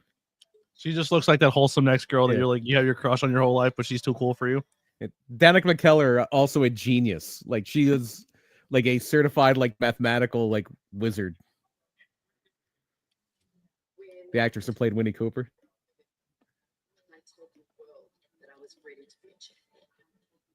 I mean, you know what? I will say this: when I think about the gold watch aspect that you said, 100%. Because even when Io was the champion, she was the face of the brand the whole time. Like, she was essentially not the women's champion, but the women's champion because she was a mouthpiece to the group. And she was someone that never really got her due in NXT. Never really got her due. It's more of like if we're going to use the secondary women's titles to elevate talent, Chelsea Green was the perfect choice for SmackDown. And either one of these two would be good for Raw. Yeah, totally agree. Yeah, I don't hate either one of these becoming the first IC champion. I think they're both very justified and very deserved for it. Grapple Vision, what's going on? Every time I see your logo, Grapple Vision, I think until I blow it up on the screen, I think it looks like a cooler version of the Looney Tunes logo. That's what I immediately go to, that like circle orange. But thank you so much for stopping by. I appreciate that. Popping back and forth. We're just trying to show love to Tantalizing Tony, and I'm sure he's doing the same on his end. So thank you guys so much. This should be a very good match too. This should be. Yeah, I agree. I think this is gonna quite be good. I do like the little promos too. You have more time to put stuff in between to make these matches feel more important. If you're only doing four a show, those little promo packages are going to be huge. Yeah, I am more of a fan of the. It's just funny if you ever seen a PPW card. I am a fan of the quality over quantity type thing. Yeah, I do think that is the way to go. But I wish we did have a happy medium. We have one company that loves to do 3-hour shows with 4 matches, and a company that loves to do 6-hour shows with 17 matches. Yeah. I wish we would have somewhere in between. I cannot pick up any figs, unfortunately, Alex. I don't have a job, and I'm broke, and my account is super negative. But if you want to go and support me by subscribing to the channel and getting a membership or a t-shirt, you can help me get some figs. But hopefully when this job kicks in at the end of this week and we get caught up on some bills, I will be buying more figures because I do like doing the unboxings, and those videos are a lot of fun. But I do like the new Dusty that you sent me photos of. I do like the new Rick Rude figure that you sent me a photo of, and there was another one you sent me I thought was cool. My brain cannot compute. Let me open it up here. The Rock one you sent me was cool. I thought you sent me more. Maybe you sent them on Facebook. Hold on. I have conversations with people in 4 different platforms at the same time. Oh, the Evolution pack was cool too with the Batista, Randy, and Triple H. Yeah, it kind of looks like Looney Tunes, but the new Space Jam version as well, where it's really like vibrant and flashy and cool looking. Maybe that's a cool spoof you can think of to put for Grapple Vision, but I think it's a cool logo. I like it a lot. It definitely pops off the screen at you.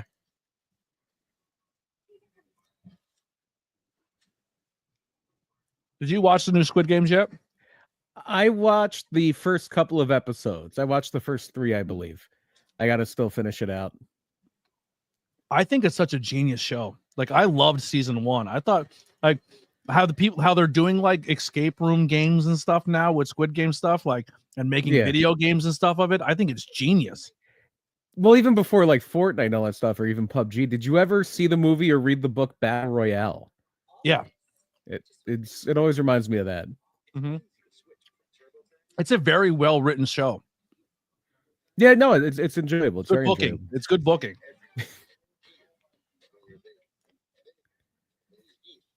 I'm excited to see how they make season 2 as good, but we'll see.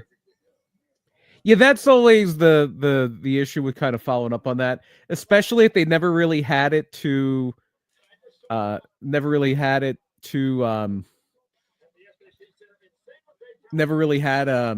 intention of doing more than that first run. Like one of my favorite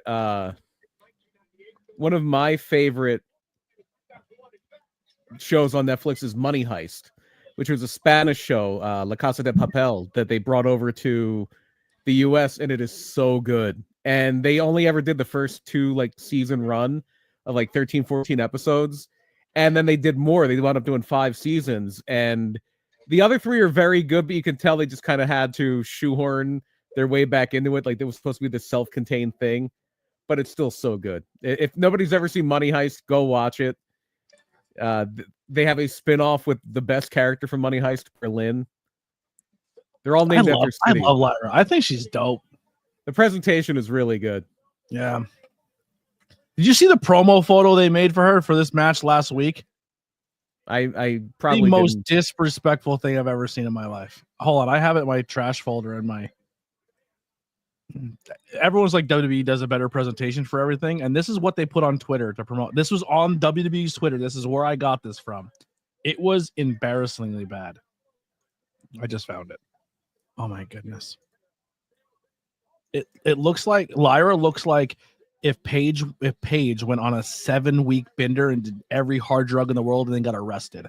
Gonna refrain from making the Irish joke. Oh yeah, that's they did her a little dirty there.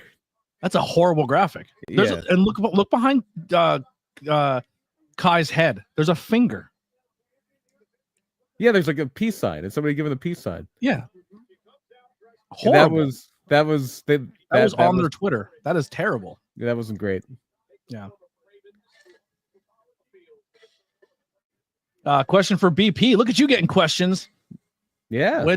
Why did WWE go with the name Raw for their show? I don't know if there's an actual answer to this. My assumption was always that it was because they were going live every week from New York, so it was supposed to be grittier and more like in your face, more authentic, more raw. It was also a little more. They tried to make it a bit more kind of contemporary. Where it's funny, I enjoyed him because I thought he was funny, but people hated him. The initial commentary team was Vince McMahon, Randy Savage, and Rob Bartlett, who was one of the joke writers for Don Imus. And people hated Rob Bartlett because he knew nothing about wrestling. But I thought he was funny, and I enjoyed him because he made jokes. Who was the one guy that did that one pay-per-view that we watched? Oh, Art Donovan. Art Donovan. Look at this guy. What's this guy's name? How much does he weigh? Is that one of the wrestlers? Like Gorilla Monsoon is just getting so annoyed with him. Art Donovan was like a legend in Baltimore. He played for the Baltimore Colts, and then he was just like, it would be like if they did a pay-per-view in Philly in 20 years and Jason Kelsey became a commentator. Mm-hmm. Except at least Jason Kelsey has a tie to wrestling. Alicia's really good ring announcer, right? Like, she has a great voice. But I think what made Samantha stand out more is like when you see Alicia do it, like she's like she seems stiff and like not natural, whereas Samantha just let it flow. You know what I mean? Like, yeah. I love how influential, I forget her name now, that old Pride ring announcer, the crazy woman who would just yell. I think they called her Crazy Pride Lady or Crazy Yelling Lady or something like that. yeah. She's Yeah, like the most influential ring announcer. I just seen them, Alex. I probably won't get the Triple H, but I'll definitely get the Shawn just for my collection. Lenny Hart. Yes, Lenny Hart. She was the best. She was Pride's ring announcer. She was incredible. She was super sweet to my grandmother. That's cool because she was a great ring announcer too. Very colorful ring attire for Dakota Kai here. Yeah, it's very flashy. It's a Rockers tribute because it's now about 24 years? 23 years since Marty Jannetty jumped through the glass to get away from Shawn Michaels. Mm-hmm. Actually, I literally just I just realized, Grapple, that it's that who your channel was, because I only know you from your Twitter name now, your Discord name now. So Grapple Vision is someone who I want to recruit to the Tornado Tag roster. I want to make this guy part of the team.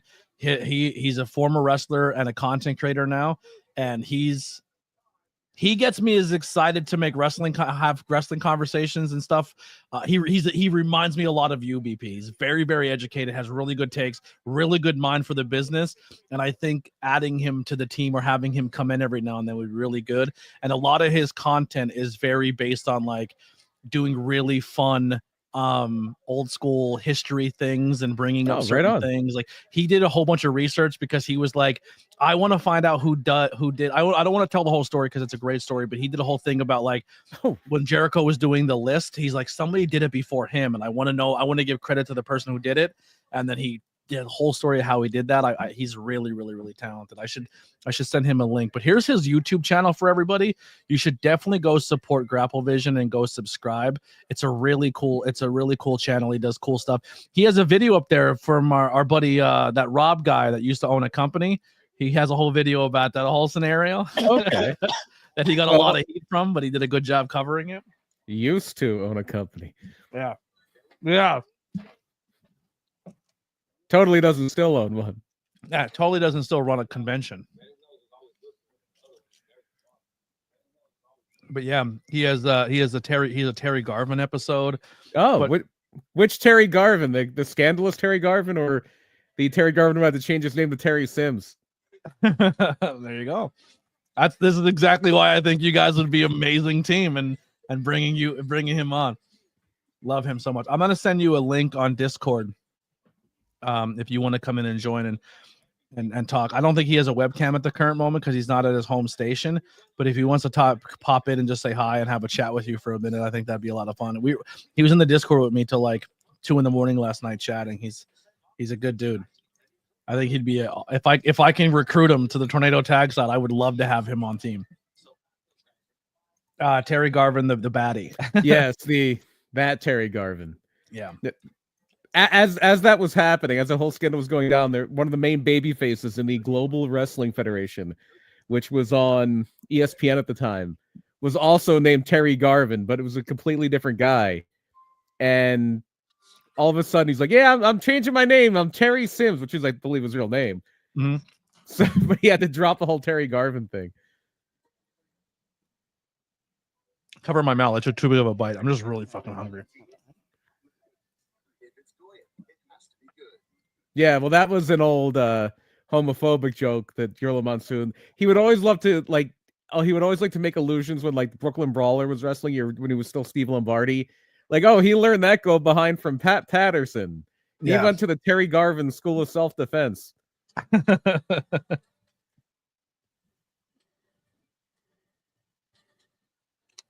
We're only at the 9:30 mark of this show, and I feel like a lot has happened. They're moving it very nicely.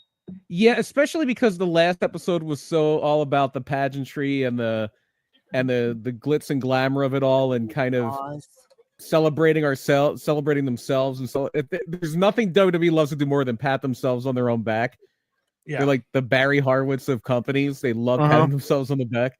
And that was what that last show was all about, just making it seem so big and so vibrant. And this is just a really good wrestling show so far. Yeah. I've had totally. 2 solid matches, a very good promo. Oh, hold on. What's going on, bud? Hey there, ho there. How do you do? There's grapple I vid. had to fix things. I don't know if everything came through with horrible reverb. I apologize. No, you're good. The microphone sounds great. That's another reason. He has a good sounding microphone. That's another reason why I bring him in the board. But This one, BP, Gary BP. No, good to meet you, sir. Good to meet you. Yes, hello. I can't remember. What were you guys talking about when I can't? You were talking about something else before I started walking up here and pushing The buttons. story. I think we were still talking about Gary Garvin and how they used to say stuff on commentary about him and everything. Oh, yeah, that always got to me too. Like the older I got, the more I would realize that like all these old guys and the old heads, like they knew all of this awful stuff was going on, and like they were having a laugh about it, and that's cool, but it's not cool. Pro wrestling, baby. There you go. It felt weird. Yeah. But yeah, I included that in the video because I mean like, everybody's always like, oh, Vince knew. Well, yeah, Vince knew, but there are plenty of guys in suits who knew. Very bad things. Very much a boys' club back then in a protect your people club. Oh yes, sir. Yes, sir. It's like the police. Good call to Alex. I didn't even realize that they took the Fortnite logo off the middle of the ring. I guess Fortnite stopped paying them. What happened with that? I was hoping for that Fortnite collaboration One night on. only. Yeah, I was hoping for that Fortnite collaboration. Tony, if you're interested in that whole thing, I have a copy of Sex, Lies, and Headlocks, which gets very deep into the whole scandal and the steroid trial and a few other scandals from back in the day. That's always the biggest pain I in would like to everything. read it. You can give it to Like- her to read, and I'll find the audiobook. I'll give You them all- the clip notes.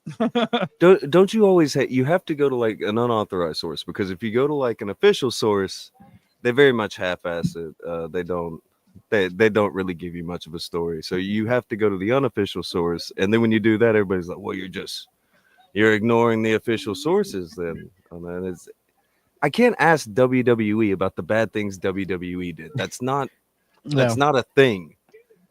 It's not That's how you get that useful in Mr. any way. McMahon documentary. Yeah, where it starts off like we're gonna pat this guy in the back, and then by the end they're like, "Well, Well, in fairness to them on the documentary, they began making the documentary and it was already like it was getting cut up and made. Like it was about to go out to release, and then everything broke. yeah, And they're like, oh, well. crap." Probably not the best time for a fluff piece on Mr. McMahon at the moment. They had to kind of rewire the whole project.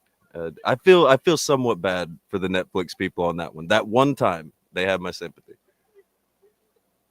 Oh, Valkyrie rolls out. Well, you can still, it's a tournament final. You can still win by countout, right?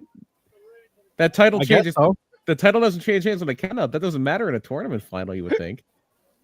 I will say this: out of everyone that was in that bracket, when I think in the first Intercontinental Champion, I would have not picked these two talents. No, Yeah, I thought Natty was going to get the gold watch run, but I would have went with someone like, I don't want to say neither one of these people are serious, but I would have went with more of like a Shayna. I would have went with a Natty. I would have went with I don't know, like they're both work rate, like they're both very good work rate wrestlers, which would feed the Intercontinental Championship idea. I think Chelsea Green being the Canadian first ever U.S. champion is amazing. I love that. is. They can resurrect the Lance Storm thing and have the Canadian title. Oh, my pick won. All right, good for Lyra. Yeah, She was going ham there. she has too. a lump on her head. Oh man, that's a major hematoma. What caused that? They may have Well, they're when doing was a that? lot of spots where she's getting kicked in the face, but she's got a big knot in her head. Yeah, she was getting kicked around a lot. If that's from a kick, she's concussed. That's a They may big knot to be They may have from a knocked kick. heads or something. Also interesting that somebody from Ireland is the first intercontinental champion crossing the Imagine that. continent. I Not like even this, a though. continent. Oh my god. I like this. I like the embrace. I like the handshake, arm up. Sportsmanship. Yeah. We all love sportsmanship. Love to see it. I don't Code think of honor. I like to see it Oh. because I don't think we want to see this again, do we? No, probably not. Lyra can have that program with a Baszler. She can have a program with anybody in that pure I think fusion. I think essentially she's gonna hold it down for a returning insert name here to come and take the title off her. If you Like the if you second want to Demand just wants that IC title, the second Charlotte wants that IC title, the second Asuka wants that IC title. I think someone's taking it's it off. going to an established How person much, next. Do you think? what do you think if it's Becky, since Becky's the one she took the world Yeah, champion maybe. off of her? So now she That- takes that the noted- Intercontinental off of her. That noted backstage politician Asuka. Yeah. Well, not so much politicking, but just she's established as a. Oh, I love how the Judgment Day just plays the PlayStation all day. They're a parody they of like playing what people Fortnite? think about. It's a They're gimmick. playing WWE 2K, I think. Yeah. They're doing a Come on, creative nobody venue. plays WWE 2K now. Now it's a gimmick. You're right. They're doing tape study. They're like, we'll win a match. It might not be out there, but we'll win one back here.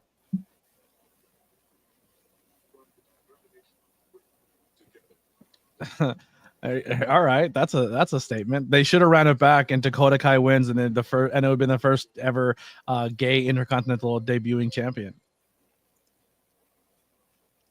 For a Well, member I of the mean- community, I guess that's fine.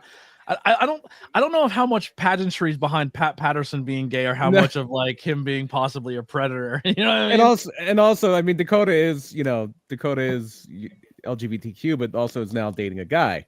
And Patterson didn't even win it. In fairness, I guess he did. It happened in He Rio won de it in Janeiro. that tournament that totally Yeah. happened. it totally happened in Rio de Janeiro. Yeah, I was Rio there. They de always Janeiro. Yeah. Everybody, Yeah, I have a T-shirt Everybody that always says I brings was that up. there. I love those shirts. Yeah, Honestly, I have one. I miss back in the day when everyone would just be like, "Yeah, I was there. I was at WrestleMania." ... I was like, "Okay," and you don't really think about it, but then you move along through life, and it's like, "Well, hold on." That's a tantalizing Tony gimmick. Every WrestleMania, I was every Raw. Somebody wrote something like they put a poll out on like Twitter or something. It was like, "How many of you were at WrestleMania?" And it was over 93,000 people yeah. on the poll. So Yeah. it's like, well, clearly we have some fibbers in here. I think they're cooking the books on this one. Somebody in here is pulling my leg. Even on Twitter, the books are getting cooked on these numbers. I'm gonna use the restroom real quick and take a little smack of my medicine. I'm gonna let Lily jump in and you guys can all chat during commercial break here. That's even super with the Rio de Janeiro thing, I love that everybody always points to Pat Patterson when Nature Boy Buddy Rogers also yeah, they act like that didn't happen all the time. also won the WWF title in a tournament in Rio de Janeiro.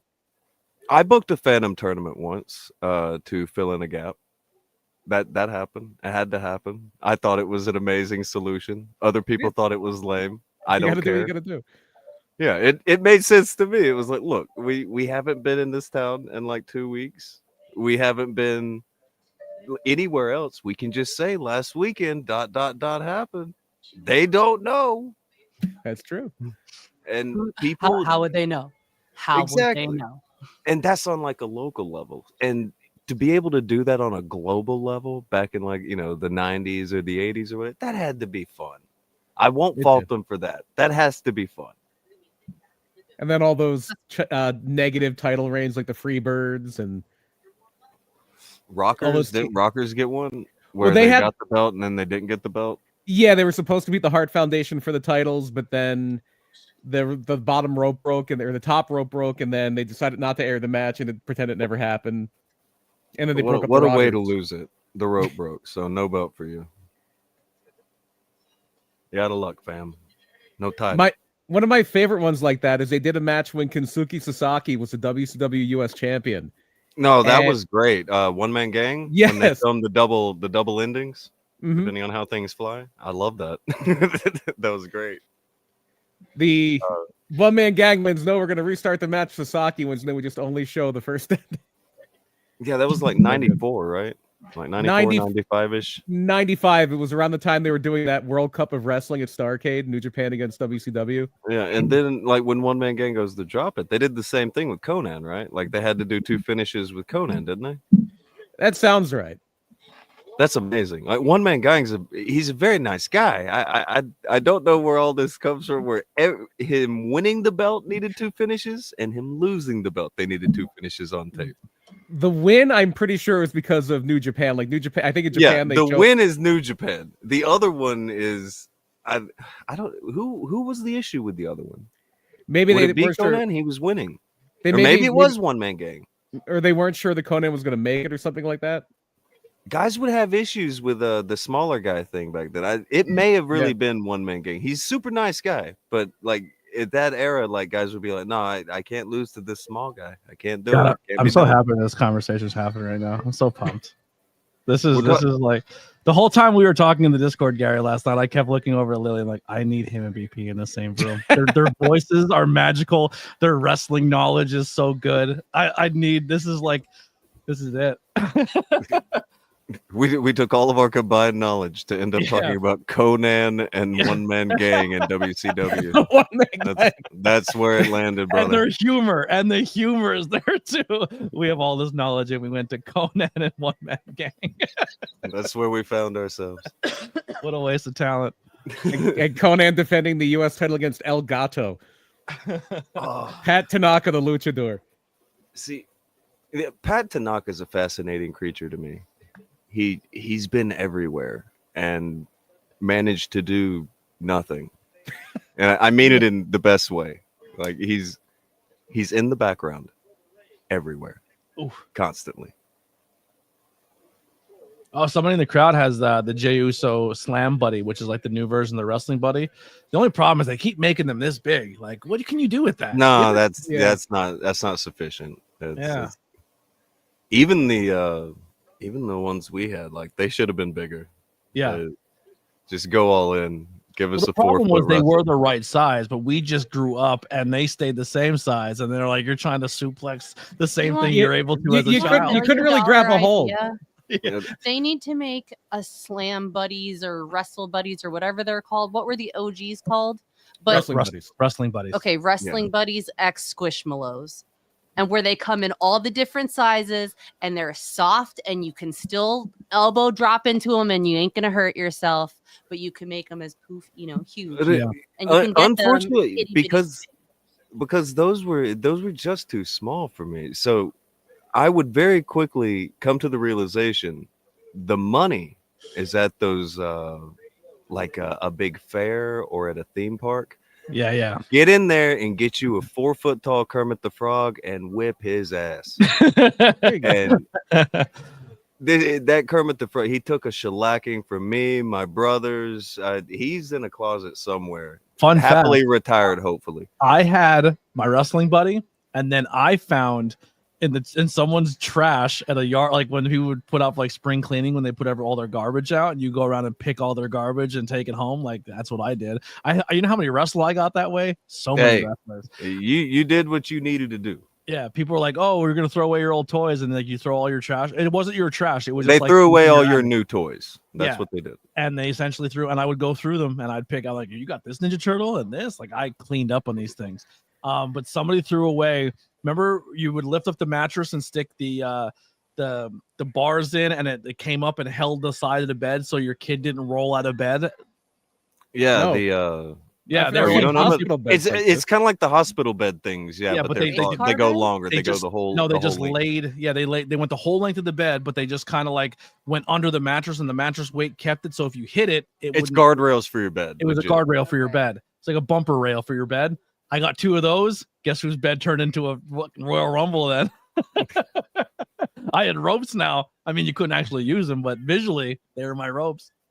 It counts. It was the cheapest ring you could have as a kid, or at least with the way that they made things when we were younger. You would take out the middle cushion on a couch.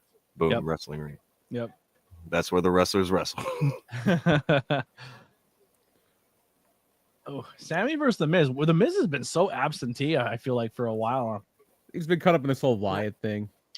No, yeah, he's I don't know. I've seen him a lot. Every time I pass the TV, he's kind of on it doing the thing with Cross, Yeah, who I feel like they could have pulled a trigger on about 14 times by now. he's so good. He's He's the so best good. guy they have on the roster. It really irritates me. And personality wise, like that guy's charisma's through the roof. Like he could be He someone could be in if- movies. Yes. We Like, got to hang out with him for a few hours one day. He is the coolest dude ever. 1,000%. It's obscene to watch him just kind of chill on the roster. And it's you have Cross there, guy. And when he first got there, he's out there with like Roman. I was so sure they were gonna run with it. I mean, I was expecting Sammy to win, but I maybe I wasn't expecting a quicker match like that. I guess they Oh, that's over. He blew him out. Bring him down a little bit off of that women's title match. Yeah, they Hold on. What was the thing that Rollins did something with Sammy earlier, like trying to light a fire on him, right? Yeah. So I Maybe think that? I'm trying to be a little smarter with the storytelling, but I'm also trying not to overthink it because I feel like I ruin wrestling for myself that way. But it seems like you have Drew, Seth, Sammy, who are all like the anti-resistance to Roman Reigns, and they're all like, "Yo, you can't let this guy get power again." And Sammy's that guy that was like the turncoat, like he should be on their side, but he's not. I think they're also just trying to really, really, really make it seem like there's a strong handful of viable Royal Rumble candidates. Not that I think many people are gonna really believe that Sami Zayn can win the Royal Rumble, but who knows? I don't know if that was a teaser for something, but the original Alpha Academy with Tozawa, Otis, and Maxine Dupree was talking to Natty backstage. Oh, the Alpha Cuties, I believe they're called now. The Alpha Cuties, yeah. Tozawa was like this to Rhea. I love Tozawa. He's another one. So good in the ring. People don't realize how talented of a wrestler he actually is. And he's become He was so big good and at, yeah, he was huge and so good at his character work now. Yeah. He, Speaking of character he gets work. a big push in the Japanese market when they recut everything. Him and Nakamura are always portrayed right at the top of the cards. Yeah. Speaking of character work, I'll make an announcement here. It hasn't been recorded yet. It's going to be recorded next Monday before Monday Night Raw, so you guys won't see it until it airs. But if you're a member to the channel, I've recorded about 12 different podcast episodes with different interviews with people that's out right now. So if you're a $5 member or if you were gifted a membership, you can go check that out. But I have an interview next Monday, Brian, with the best. It's off camera, but I'm raising my hand. There it is. Avery Good. I've been dying for this interview for so long. And you want to talk about character work? This guy was forced into a different character every so many years. Yeah, creator wrestler, yeah. Yeah, he was the creator wrestler where the fans voted on his gimmick, and every single time he got it over. He went from Moose Cow, the communist bovine, I believe, to, I might be missing one or two here, to Ultimo Breakfast. And then wasn't Dasher Hatfield the final version? I think so, yeah. There might and have they been just another ran one, but with I'm it, yeah. not sure. I have to. We'll find out. We'll find out his list of creator wrestlers. They were the three big ones that I remember. Moose Cow, because the one I really wanted and they didn't go with it was Buddhist Beefcake. Buddhist Beefcake. Buddhist Beefcake would have been incredible. I just interviewed someone who goes to Catch Point, which is the Drew Gulak, Tracy Hot Sauce, Vita Von Yuta. Star, and Yuta is the coaches of that place.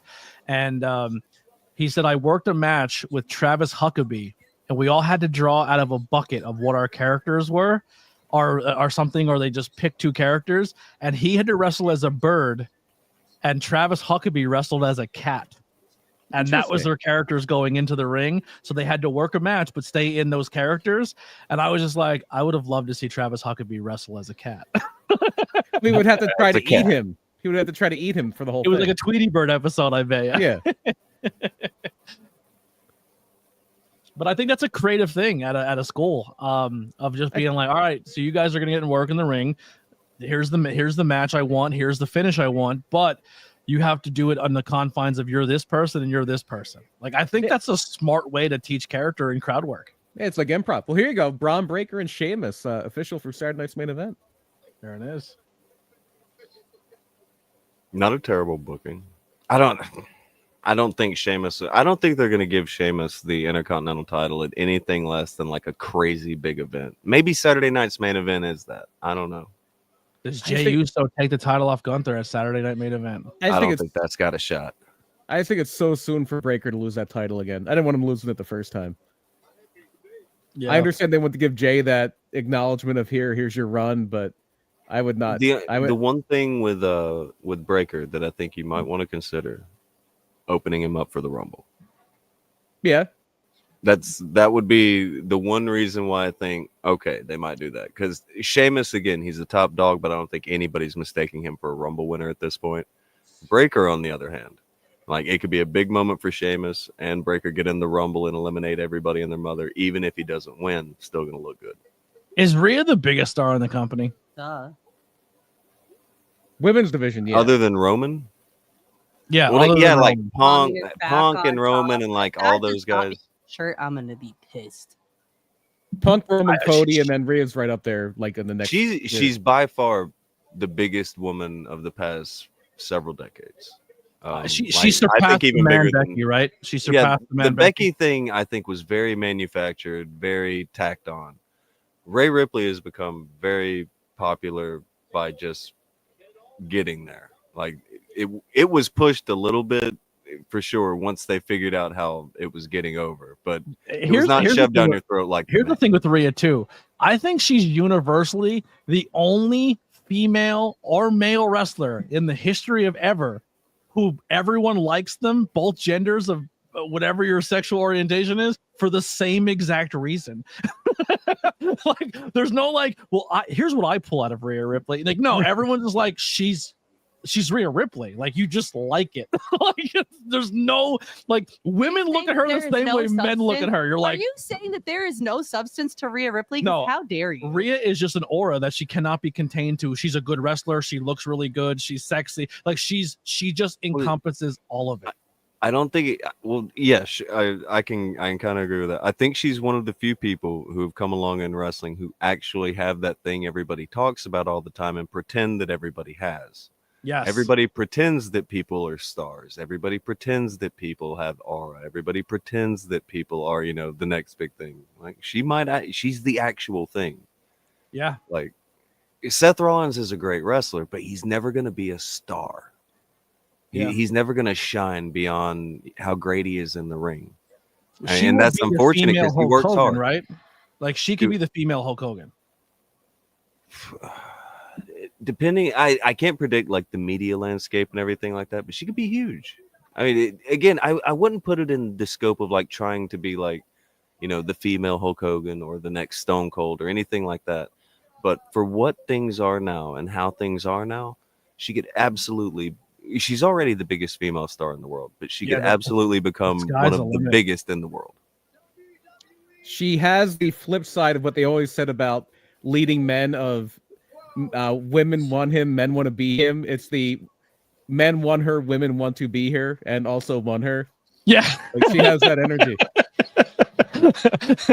She's what Rick Rude was trying to be. Right. This is not who I was expecting first. Ania's coming to Raw, maybe? Huh. Did Nia did she shave half her head, or is that just her hair pulled back? What? She did not shave. It's probably just. Oh, just really pulled back. Okay. Yeah. She's losing a lot of weight.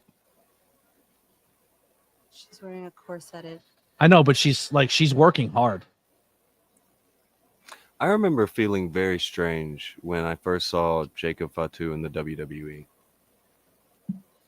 He went from being a monster heel, like he was one of the biggest guys on every roster on the Indies. When he showed up in the WWE, he is the smallest man in his group. Like, never mind, like, being like, one of the biggest guys. Like, he's not even the biggest guy in his group. So, like, watching him go from being like the crazy monster guy. Though, the second he starts talking and the world starts seeing Jacob for being Jacob, he's like Eddie Kingston level. Like, he's relatable. Like the everyday man can see themselves in them, and he's going to. I do not disagree. I think he's got nothing but potential. But what makes me see it even more is that on the Indies, he portrayed a monster heel. Mhm. Like he was Kane, he was, he was a monster. Any monster who you want to think of through time, he was that guy. Now in the WWE, where he's not the biggest by any stretch, and he's even got smaller, like he's much more fit now. He's now like, he's definitely intense. I'd want to say guy like a Dynamite Kid type now. He's 5'10" and wrecking people. I love it. Yeah. Nia, since coming back, has been amazing. I've always been high on Nia. I've been a Nia fan. I think she does exactly what she's supposed to do, but she's killing it. Like, she's finding herself. I don't know why she doesn't get more love with the family thing. And like the bloodline thing's huge, and she's had to exist completely outside of it, regardless of winning titles and all that. It makes very little sense. Like they're bringing people in from other companies to join, but literally there's a woman over there winning the belts in this company. She can't be in. That's very odd. Security should be taking Bailey out of here. She bought a ticket tonight. Oh.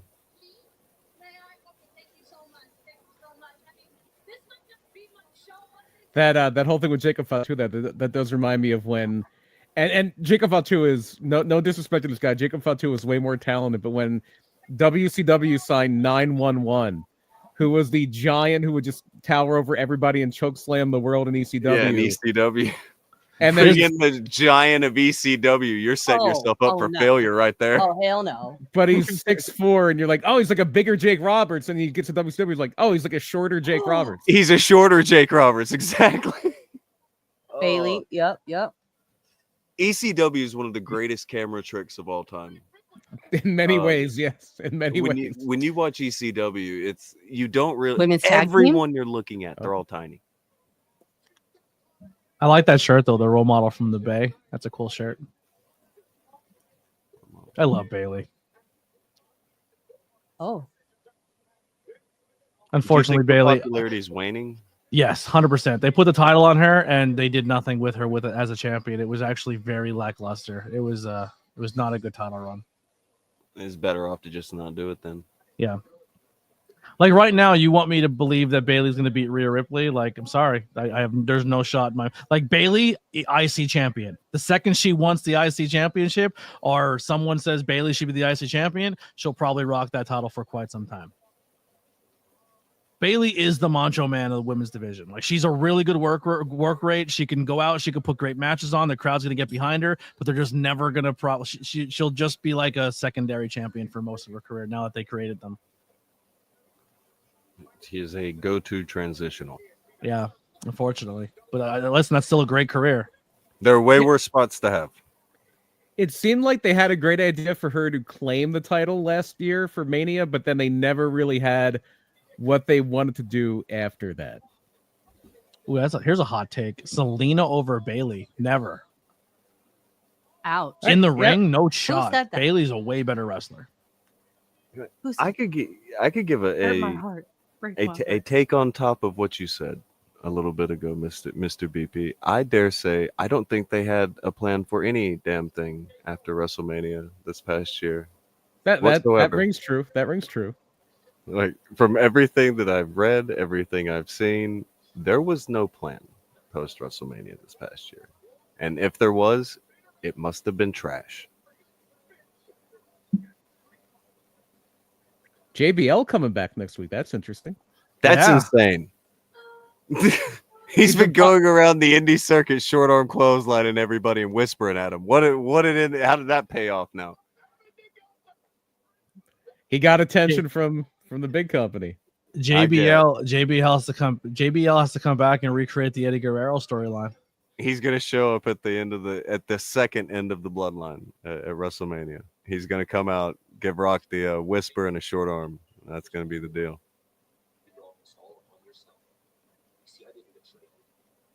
Listen, I'm not saying Zelina's not talented, but I think if I wanted a work rate champ like Zelina, I would go Bailey over Zelina. But I can understand that. Yeah, Bailey is exceptional as far as in ring. I think as far as in the women's division of WWE. If Zelina's the one that I'm thinking, then her size. JBL enters the Rumble. Oh, that I would watch it. That'd be great. Yeah, Zelina is like limited by her 4'11". size. So here's a Yeah. question: Very WWE limited is by her playing size. is playing nice as well with GCW, and GCW is allowing. WWE is? Yes, WWE is allowing some of their talent to go and work blood sport matches and show up at different places. Oh, on yeah, the yeah, independent scene. Okay, yeah, you're right. Do we see any GCW stars in the Rumble? No. I mean, I know the answer is no, but That sounds nuts. Like, I think who would it be? Effie? Nick Maybe. Gage. that would Nick be Gage. insane. He's not even in GCW anymore. He's not. He hasn't been in GCW in months. You know who would be awesome? Jimmy Lloyd. Jimmy Lloyd enters the Rumble. No, realistically, if there was No. one GCW guy that would show up, he would show up Cardona. as the GCW guy. Cardona, yeah. Yeah. If That- I could that- get anybody outside of WWE into the Rumble and mainly just to touch Cena, it would be Tanahashi. Since they're Yeah, both that would doing their be- retirement years. I mean, I don't think they can negotiate to get like a match, one of them lose to the other, blah, blah, blah. But we could get the moment in the Rumble with Tanahashi and Cena looking at each other for a second. And then Nobody Punk has to put nobody over, and blah, then blah, Punk blah. dumps Cena over. There you go. Something like that. It could be it's something that simple, but just I know that Tanahashi and Cena, they both mentioned each other over the years as they wanted to do something. So Yeah. they're both doing their retirement year the same year. Feel So like the they could question do was- something. The question was posed in the chat: who do we have winning the Rumble? What are your picks? Your picks as of now. I have no clue. BP I- had a way better guess than me. I clocked in on John Cena a few weeks ago. I'm going to stick with it, even though I'm not as confident. I still think he gets that 17. at some That is a point. bad I pick, think BP. What the hell? I think Cena gets dumped early and has that heartbreak, like, oh my god, like I didn't even come close. And I think Cena goes. Actually, who booked this? Who the hell said this on the chat? Was it? I wish I can give. I might have been Raz. Was it Raz? Who said this take? Whoever. If you're in the chat and I'm saying your take, I apologize, but I love it. Cena loses a Rumble. Cena loses Elimination Chamber, but Cena wins Money in the Bank. Well, he was the cashes first it- guy to. He was the first guy and to then cash in and cashes lose. it in the last day of his retirement run and retires as a 17-time champion. Could you imagine where like Cena has 2 more days Yeah. left, 1 more day left in a Monday Night Raw, and the match is happening, and all I hear is like the play, like, and he cashes in, he loses all of his retirement matches. He puts Oh, like everybody every over. single match? All right. He loses everyone. He puts everybody over. Loses He's like- Rumble. he's like- loses Who would you Taker. have him beat? Hold on. Would it still be Cody then? Whoever the champion is, it doesn't matter.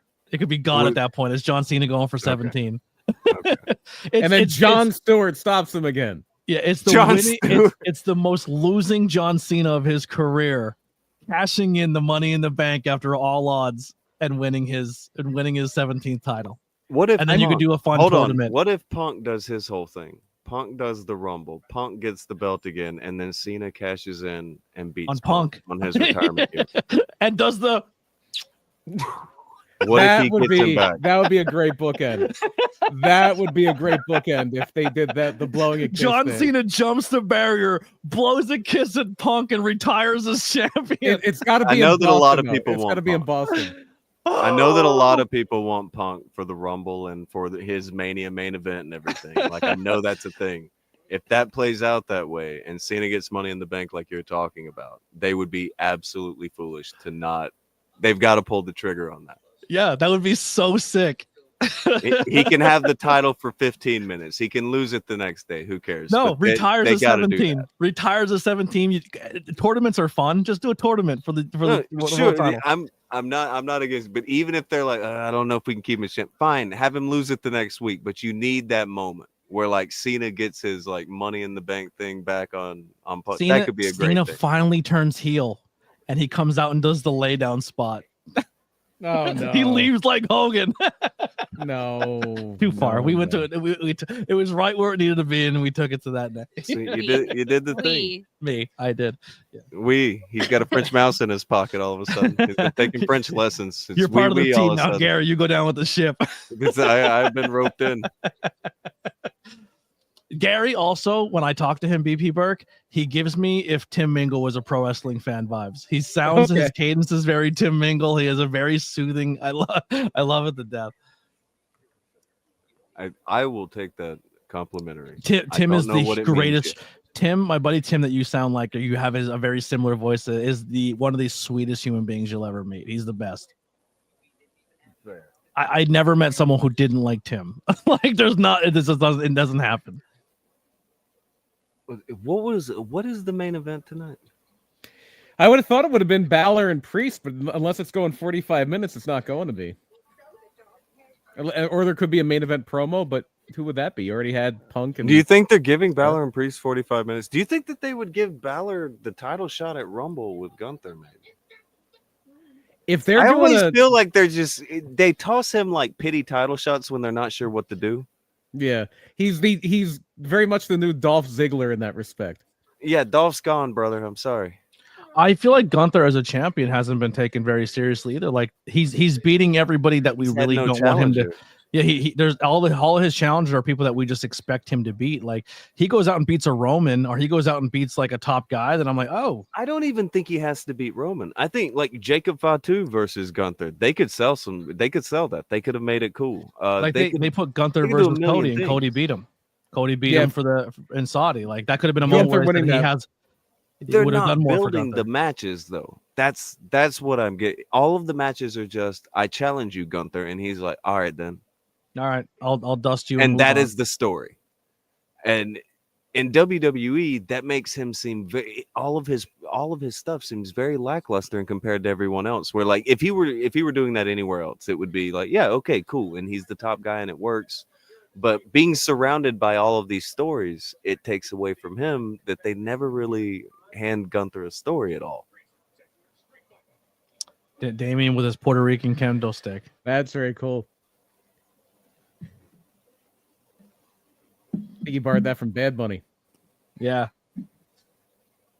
Yeah, the other thing with Gunther is like it seems like they made him like essentially a tweener where Oh, bullshit. he's a Sorry, baby face sorry. or a heel, depending on whatever the storyline dictates.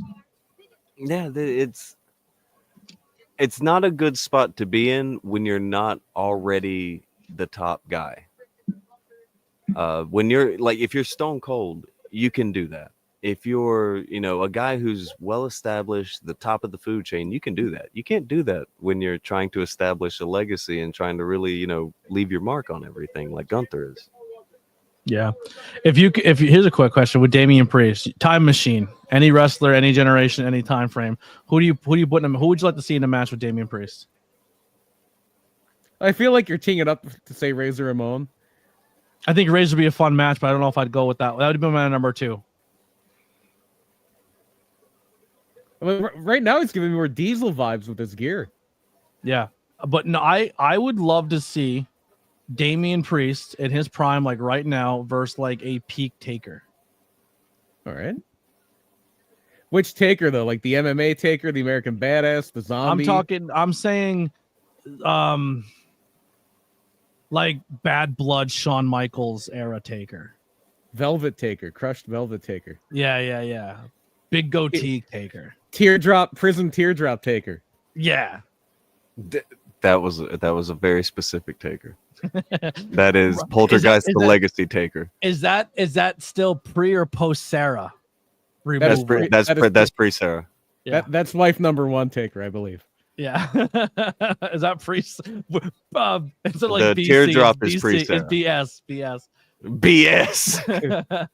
Before Sarah. Terrible. No, it was BSK, not BS. Yeah. Oh, Are you liking the headlines at the bottom? I do like that. I'd much rather than put the headlines in the bottom than showing us recaps over and over and over and over and over and over again.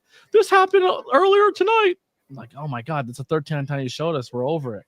I do like the idea that you should make your product accessible and you don't have like that. That was a pet peeve of mine for AEW for the first 2 or 3 years, and it's not there anymore. It's like, oh well, you really appreciate that if you watch Being the Elite. It's like I have to do homework to get your TV show.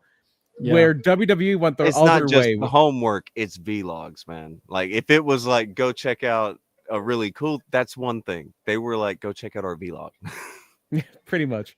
But with this, it's more like WWE was too far the other way, where it was like, oh, here's what happened 15 minutes ago in case you went to the bathroom. It's like, no, we can Well, I yeah. mean, at least Piece they it together a packaged little it up for him. That is the way that it's packaged. That's always kind of cool, but they do it quite a bit. Yeah, I remember the one night when Sister Abigail, Nikki Cross, whatever she's going by now, brought a videotape out to Michael Cole. They cut to that scene 7 times in one Raw. I was like, and just like her walking over and handing him a tape, and they're like, they They're had to very proud remind of us that happened 7 times on one Raw. They get proud of some of these takes, man. They get real proud. It's like, we don't need to know that many times. 10 people, by the way, watching. Thank you guys so much on our second episode here, back here at Hangout with ABJ with the Monday Night Raw edition. Gary from Grapple Vision, make sure you go subscribe to that channel. And BP making his Hangout debut here tonight. Super exciting. I'm gushing over here with the legendary, with the minds and the voices I'm joined here tonight with. I will bask in the compliments. I'll take it. You should definitely check out some of his videos, BP. I think you would really, really enjoy them. Yeah, right on. The my Damian Priest answer it's probably going to be Hayabusa, but I am biased. But Hayabusa works better with people taller than him all the time, and with a Priest moveset, I think they'd have a cool match. Yeah, and he's got dangly things on his pants. yes. Look, Always helps. tassels on the pants are basically a superpower. That's why Yota Tsuji is going to carry New Japan whether they want him to or not. Get Shota Umino out of the way. I was about to say, look at the drone above them, and then they just cut to the camera. Well, these drone cameras are great. Like that, there's a guy in our area, Tarek, that does great work with the drone cameras on the indie scene. This guy in the zip up looks like a worker. Well, I hate when guys at ringside look like the wrestlers. the thing that makes him look very wrestler-like is the way he's chewing his gum. He's Yeah, just doing that over-exaggerated. You're too much of a gum chew. worker. and he has the chain tank top zip up hoodie half on the sleeve. You know what I mean? Like, If he had a bang energy near his chair, I'd be like, yeah, that's a worker. yeah. And the way he was standing looked like he was ready to catch them. Like he was a brace. He was a catcher outside the ring on a dive spot. Yeah. Well, I guess C4 is now the new bang when it comes to the Oh, locker. Matt Riddle is going to be walking into PPW on Saturday with the MLW Championship. Yeah, he got the win over Satoshi Kojima over the weekend. And he could be walking out with the bro title, the Ruda Entertainment bro title. Yeah. I have to clang belts with him when we get there. Is that a box of pizza just laying out there? Yeah. I think there's like a box of pizza behind Damian Priest. Look, if they're good, he's going to do the coup de grace on the box of pizza.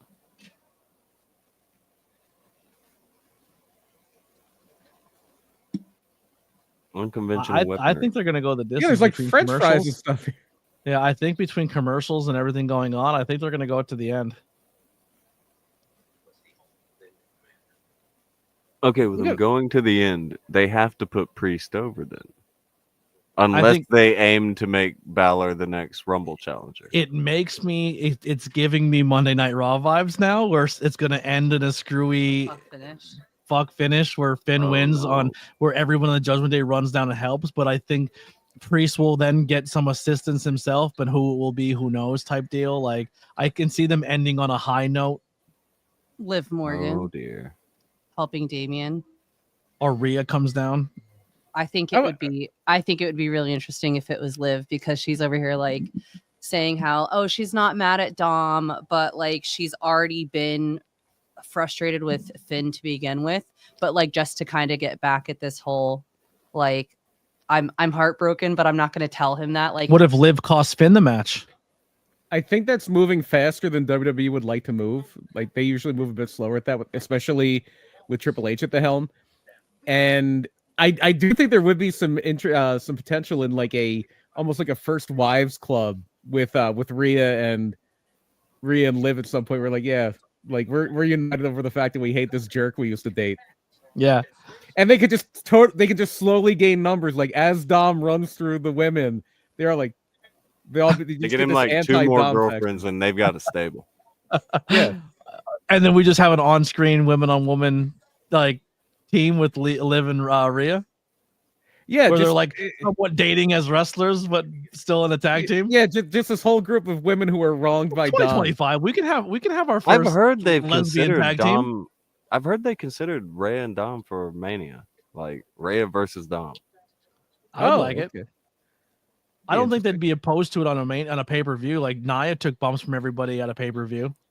Yeah, there was that whole rumor that they were going to do, as Moxley was headed out, they're going to have Nia beat Dean Ambrose, Yeah. but then they wound up not doing it. That's bold. No, I'm not literally saying this to make a joke out of it. I'm just saying it as a legit like ally of the community. If it has ever been done, we had a gay male tag team already, right? Like Chuck and Billy were essentially, or Chuck and Well, they were. To a degree. Yeah. All right. So they at the beginning they were lauded and they got a lot of praise, but then the way that they ended it, it upset basically everyone.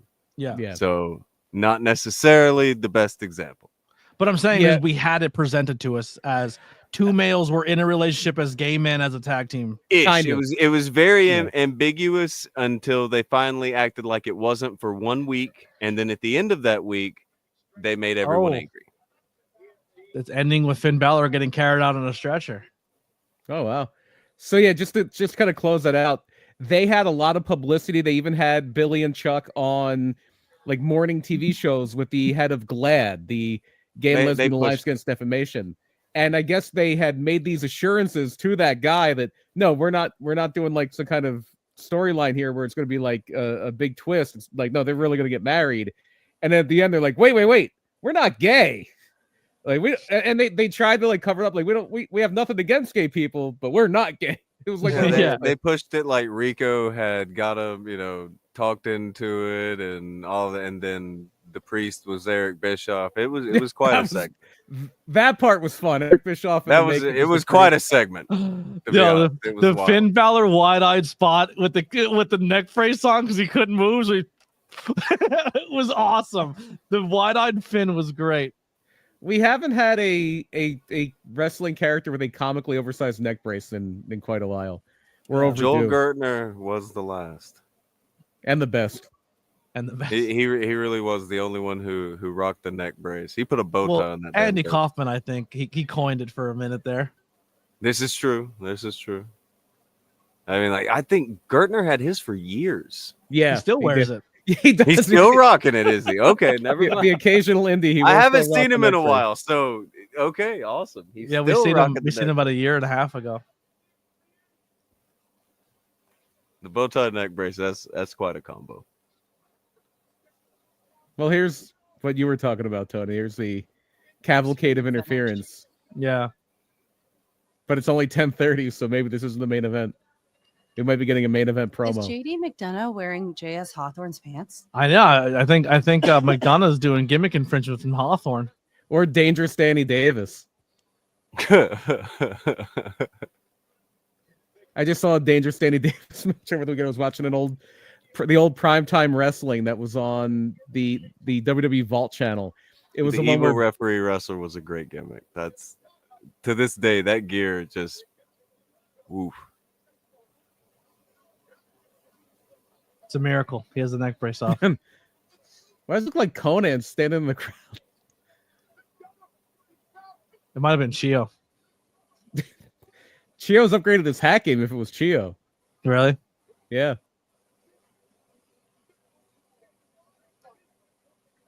I feel like I don't recognize half of these referees tonight. Yeah. What do you think of the new ref gear? Like the I don't like it. black It shirt. It looks Not like great. it looks like bowling night. It looks like They do come PBA off Very very. bowling. Yeah, they come off very bowling. Yeah, good call. I do like Carlito's purple pants though. Okay, I didn't expect this team to come out to make the save. Well, I guess with the whole tag title feud with Finn and All I thought right, that was gonna done. time out for a That second. was a good shot, though. He is so large that to avoid a chair being hit at him, he cartwheeled out of it. That doesn't work when you're 300 pounds. Well, that's always been the hook of this team is the big guy is the aerial guy and the smaller guy. Ray Rowan's not small, He but he's the cartwheeled power out of guy. a chair shot. He did that to pop everybody in the back, 100%. Now I'm gonna come out and cartwheel out. Now I kind of want to see a storyline where JD McDonough stole all the ref shirts to make his pants. Oh my gosh. It'd be funny. Actually, if you're gonna do anything, go back to the old school, the ones they had on Saturday Night's Main Event, the light blue button downs with the black bow tie. Yep, old school. Those work. These kind of remind me of the old like global world class. Like it's something like No, World Class had like red with like the white around the sleeves. These kinda shirts even look them like- were big- Even if they did the stripes, maybe even just one stripe, but like in red to kind of bring that Netflix to it or something. I don't know. I feel like it just matches the mat, and it just it's too you close can't- to the same color as the pants. Like it doesn't right. work. And well, I think the whole thing is like if you're kind of trying to look at for where the ref is at, you know what I mean? And he's completely blending in with the mat. I That's feel like probably what WWE wants, to be honest. Hide them, but it looks like they're on a business retreat. Like when you're like, all right, everybody, we all have to go on our business meeting, wear your company shirt, and everyone gets the same polo. it's almost like a golf game broke out Mhm. That's what I was thinking. Golf. they're just on their way back and didn't have time to change. It's a lot of time left. Oh, Jeff Priest, don't lay down with a chair on your neck, you psycho.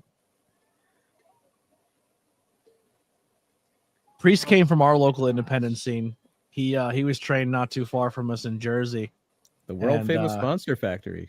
Yeah, and if you've seen old photos and videos of him, man, it's what a transformation. Very night and day.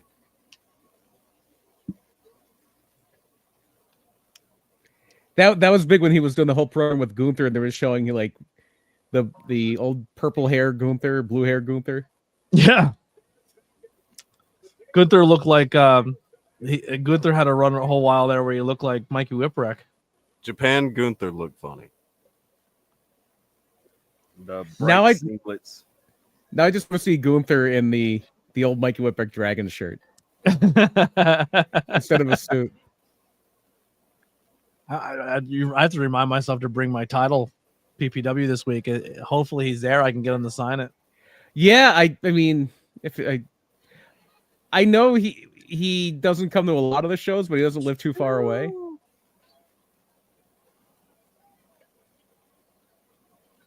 I have an ECW television championship up there, and Mikey Whipwreck comes to a lot of the local shows that we go to. It's signed by Bill Alfonso. That's he's the manager of champions in ECW, I think. Yeah. There's still another table spot that's going to happen at some point. At least Yeah, it's one. Chekhov's table. They have to break it. Whew. Yeah. Yeah, they set up two. One's just not going to be set up for no reason. They're just playing with all the toys tonight, breaking tables, Yeah. breaking barriers.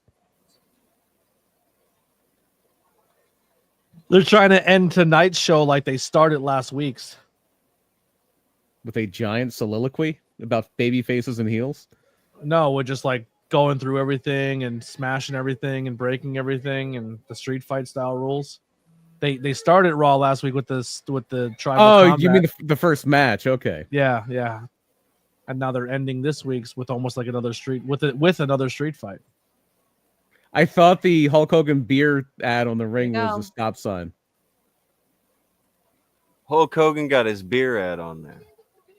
Fortnite lost their spot, but Hogan got his beer. Well, Hogan was there. Technically, Hogan was still there last week too. I thought it might have been taken off, but it wasn't. No, they own part of the company. They're not taking it. It doesn't even say Hulk. It just says Real American Beer. They could get that Hogan name off of it real quick if they wanted to. Yeah, they'll put Chad Gable on it. There you go. They'll hire American Kurt Beer. Angle just to be on the Real American Beer ad. Oh Lord. I'd actually drink it if Kurt Angle was on it. Having Hacksaw Jim Duggan. Hacksaw there's Jim a bunch Duggan. of guys. But that Yeah, has to come in only cans, right? Like Kurt Angle can't sell them with a long neck. Well, They used to- they yeah, used to they would sell come in milk bottles. yeah, milk bottles. Yes, there you go. That's perfect. There you go. They have a half hour left. Kurt Oh my Angle canned White Russians. There you go. They have a half hour left to fill. You're right. Or do they? They said they don't have like a set time on Netflix. Maybe this is the end. Okay, I don't know if people are gonna like that if they start going shorter than the actual time. I would love it. I'm getting tired. Some people may dig it. And we're But- done. Bye. Yeah, what if every week you just never know when it's gonna end? It's like 9:30. See you later, everybody. There's a 20-minute Raw. I'm getting tired, and the NFL game's a blowout right now. So This could be a bold new world. the Rams are taking the Vikings to the woodshed, How bad is it? 27-9 with 3 minutes left in the third quarter. Woo. We almost played the Vikings too.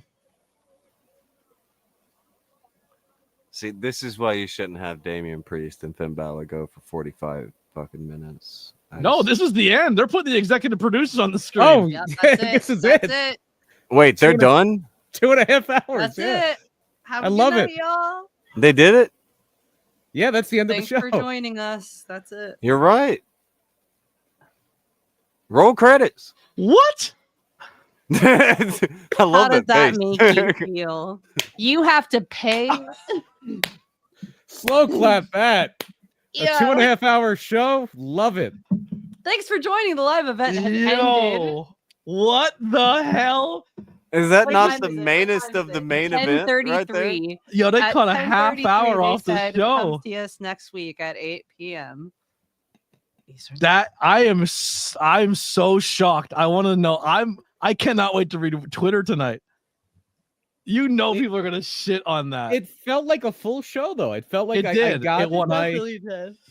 That's why I was saying I don't know if we have another half hour. Like it should be done now. This should be the end, and then good enough. It was the end, but yeah. Wow. We got their Netflix dollars. We're good. If you really That's want it, wild. you can go to Raw Vault and watch Marty Jannetty against Johnny Polo, which is a real thing on Raw Vault.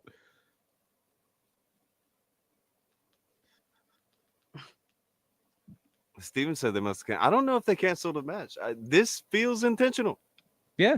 Yeah, no, it definitely feels. Yeah, I don't think it was an audible. So It for, definitely for the record, was too last close week we to didn't have 9:30. enough time for all of our matches, and this week we just decided to not book enough matches. Yeah, it Fill was our too close time. to 9:30 for me to not be into. Like it was right at like 9:30. They hit the Yeah, clip. that's a wild thing. All right, let's. I'm gonna run down it real quick. So we had a recap of last week, which was pretty long. CM Punk comes out, kind of calls out John Cena for the Royal Rumble, announces he's going to be in the Rumble, which then led Seth out, and then Drew out, which they all said they're going to be in the Rumble as well. Then we had Chad versus Penta. Awesome real match. quick. I'd like to officially announce I am not going to be in the Rumble. Okay, I Gary? am foregoing. you in? No, I think I'll skip it. I'll skip it this year. You're skipping this actually. year? I'm gonna skip I'm it gonna this hold year. out. I'm gonna see yet. You just I want to see might. who's in and who's not in. Oh yeah, I want to scope it out. Yeah. Yeah. Chad versus Penta. Awesome match. I really enjoyed this match. Good debut for Penta. Very strong. I will debut say for Penta. this. For once in a Raw, I will say the best thing on the show was the wrestling. Yeah, very wrestling heavy. Besides that opening segment, very wrestling heavy Raw. Yeah, and the matches were good. There was definitive winners. They were good matches. They were paced. There's only one match that was kind of rushed, but we'll get to it. Then we had Ludwig versus Sheamus. Another good, hard-hitting match. And sets up Sheamus and Braun Breaker for that IC title that has eluded Sheamus for so long on Saturday Night's Main Event. Yep. Maybe that's probably the match they pull the trigger and then the title change. I'm gonna be. I'll see that. Yeah. I mean, Gary had a great point. Like, that's how you can get Braun into the Rumble, although you could be the Intercontinental Champion and be in the Rumble. Randy Orton had that great run in 2004 when he was the Intercontinental Champion, but they may feel it's a cleaner separation if he doesn't have a title. Yeah, we did get a matchup announced for next week. Will be Seth versus Drew. And then we had a Gunther promo where Jey Uso steps in and challenges him, which was going to set up for another Saturday night main event between Gunther and Jey Uso. What if Braun wins the Rumble and challenges Gunther? Yeah, at WrestleMania. There you go. Okay, that one's very doable. Yeah, that'd be something different. Can't really be mad at him for trying something different. Not the same four guys. Kai is going to take on Lyra Valkyrie for the IC Championship. and Dakota Kai will not become that champion. Yeah. Liv Valkyrie is your new your first IC Women's Champion. And she didn't even have to go to Brazil. Yep.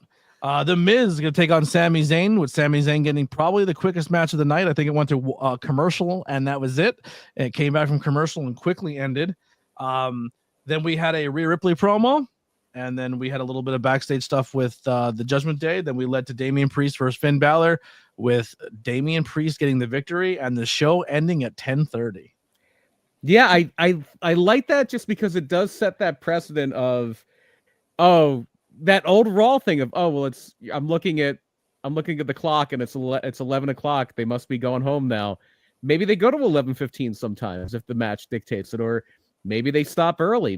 You'll never know. It's less predictable because you're not tied into that specific time. What if they kind of make it a precedent that 10:30 is around where they're going to end, right? So this is the night where they set the tone of like, around 10:30 you can expect the show to end, and then when you have those big fight feel night moments, it's like, we're going to extend, and they give you the extra half hour, but it's not always.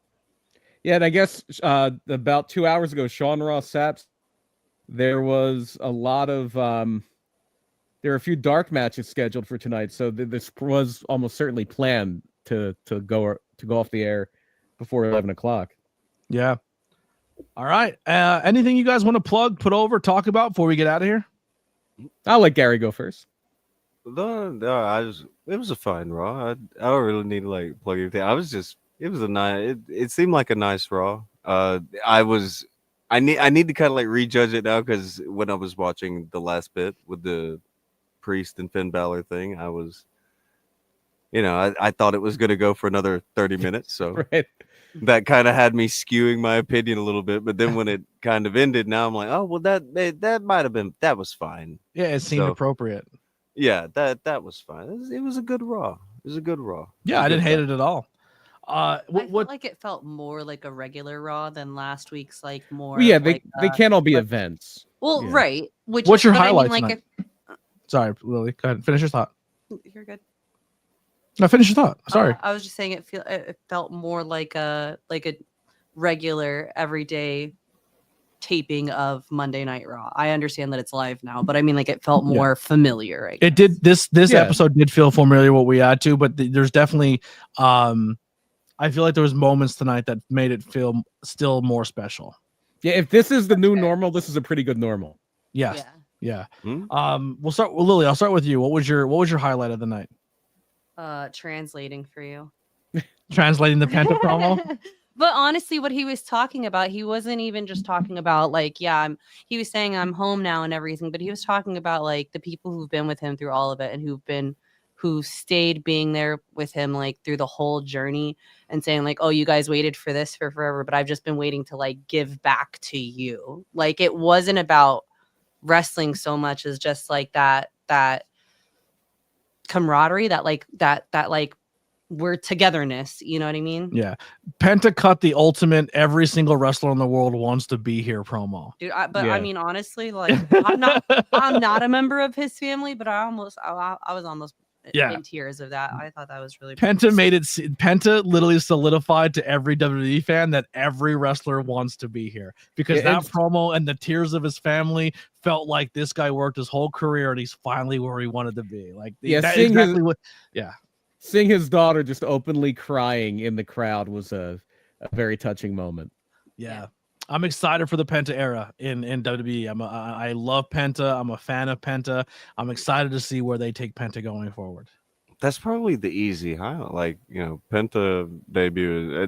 I feel like that's probably the highlight. Yeah, that's definitely my Most highlight too. The Penta debut is definitely my highlight. Like I said, the only thing that bums me out is they put all of his merchandise on the website before he did it. And before the show started, I was literally looking at the merch and I was like, oh, this is a cool. Oh, his mask has a mouth. Like, there's a mask with a mouth and a mask without a mouth. And then I looked at the mask and I see, no, they're only selling one mask. And I go, oh, he's going to come out with the mask with the mouth attached, rip the mouthpiece off and show his painted face. Because there's a lot of people who've never seen him before. That's a cool reveal to his character.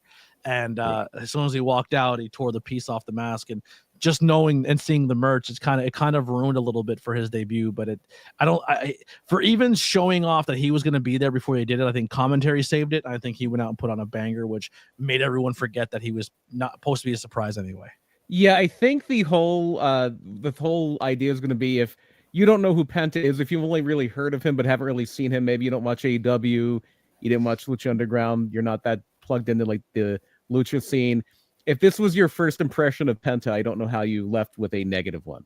Yeah, and the fact that WWE, a company who notoriously got rid of people who couldn't speak English or didn't have even Northern English, if they had a Southern accent and you weren't allowed to talk on a microphone, to Penta going out and cutting a promo in Spanish is so sick.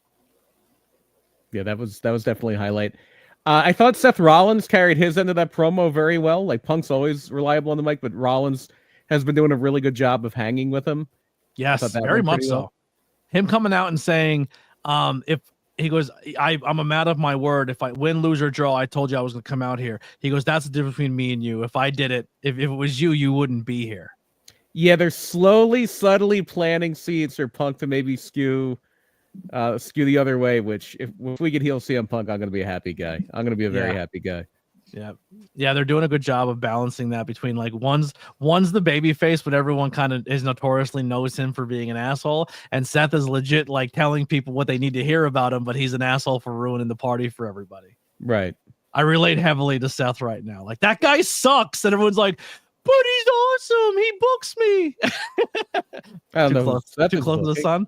I don't know. Seth is booking. On that. Sorry. Too personal on there. All right. Anyway. A little spicy. A little spicy. My bad. Anyway, Gary, get the burn ointment. Yeah, go, Gary. What do you think? What's your highlight? Well, no, it's probably the Penta debut. That's an easy one. That's a big moment. Yeah. I mean, there were, for the most part, the entire show was very steady six. Penta showing up, moves it up a little bit higher. The crazy neck brace moment at the end, of course, that spikes up kind of high too. But Penta debut, that's the big deal for the evening, probably. Yeah.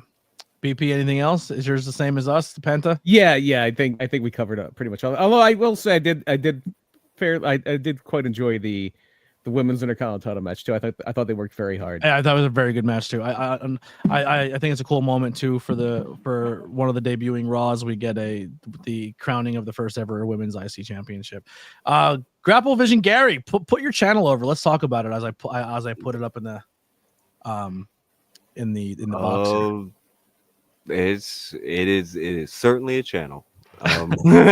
It's I make videos usually about stories or the wrestling gets real stuff, which is just, it's like Botchamania, but for when guys get into fights. It's the same thing. Yep. Well, there's the link there. Make sure you all go and subscribe to it. Makes really fun content. Your most recent one, I'm trying to look up here. What's your most recent video? Well, the most recent one was a video about Chase and Rance, but he flagged that down. Did not like that video. So I'm going to have to appeal to get that video. But very, very similar to my video about the other guy from, convention guy. Yeah. So wait, who's I have Chase to do and that whole Rance? dance. Oh, you don't know the whole Chase and Rance story. Oh. No. We probably talk about that off air. It'll make everybody very sad. Yeah. Okay. All right. You'll definitely do that. You won't believe in wrestling anymore. Yeah, you'll be very tired. You'll get very tired. All right. Well, that'll do it for us. Hangout with ABJ. Thank you, everybody who stopped by, who hung out, who showed us love and support. Thank you, BP, for stopping in. Gary for hanging out. This is my myself, us four here is a dream team for me. I'm very excited for that. We're going to end the stream here at 18 thumbs up. So we're 2 away from 20. That's super exciting. Steven Chambers said he just subscribed to your channel, which is good to hear. I love that. Thank you. Steven will really like your channel as well. But yeah, that's going to do it for us. We'll see you guys tomorrow night for NXT. I don't think I'm going to get BP multiple nights in a row. Plus the reason I'm a little busy tomorrow. I'm going to be calling Yeah. some local college basketball tomorrow and Wednesday. But the door's always open, Garrett, if you want to come hang out, or I might have even Steven jump in and help out. We'll have some people join these that we didn't even come close to our goal tonight at 10. So maybe I'll reduce it down to 5. Maybe that's the key thing is 5 is more obtainable. So we'll bump it down to 5 for our next show, for a post show. We will be here tomorrow for NXT, Wednesday for Dynamite. And we'll I can't do NXT. I can't do TNA yet on Thursdays because I don't have cable television or a subscription. You want something to do on Thursday? I can actually help you with this. What's up? Thursday night at 9:00 on the PPW Entertainment YouTube channel, we're going to be premiering the latest episode of High Voltage going into the big weekend here. So okay. You want to spend about 45 minutes watch it. Exactly 45 minutes and 50 seconds. I know because they cut the damn show together. 45 minutes and 50 seconds. We can hang out and live watch the most recent episode of PPW High Voltage. All right. What time does that start? I'll premiere probably at 8. Actually, yeah, 8. I'm not doing basketball on Thursday. He has inside knowledge on when it debuts. All right, so maybe Thursday we'll do a special stream where we watch some PPW. We do a watch along with PPW. So we'll do one for High Tension on Tuesday at 6:00, and we'll do one on Thursday at 8:00 for PPW. There you go. And then Friday we'll be here for SmackDown. Saturday we will not be doing Collision because we will be at PPW. And then I will be working the rest of that weekend. But we're going to try to make this a consistent thing, doing our watch alongs, growing this channel. Be here this Friday for SmackDown. What? You won't be here this Friday for SmackDown. Oh, you're right. I won't. I'm doing an interview and at the day of SmackDown. So I will not be here for SmackDown. I'll be interviewing another interview that will drop for members, but won't drop for public for a while, but all the way from Canada. Okay. Oh, from Quebec. Katrina Creed, right on. Yeah, so I have Katrina Creed coming on the podcast. She was at one of the fightertainments at Pilgaroo. What? Did she really make the run? Yeah, she was at Fightertainment at Pilgaroo. It was probably the weekend of Mania, right? Maybe. No, I think it was before that. I think it may have been the one where they had one where they brought in a bunch of people from like the Buffalo area. Like Puff was there, and a few other people from the Buffalo area were there. So maybe that was the one. Yeah. So Katrina Creed will be on the podcast on Friday, but it my very first Fighting with Fashion. Fighting with Fashion Wrestler Edition. Yeah. Was my very first one with Scott Holiday. Yeah, he sucks. He's the worst. Oh, terrible.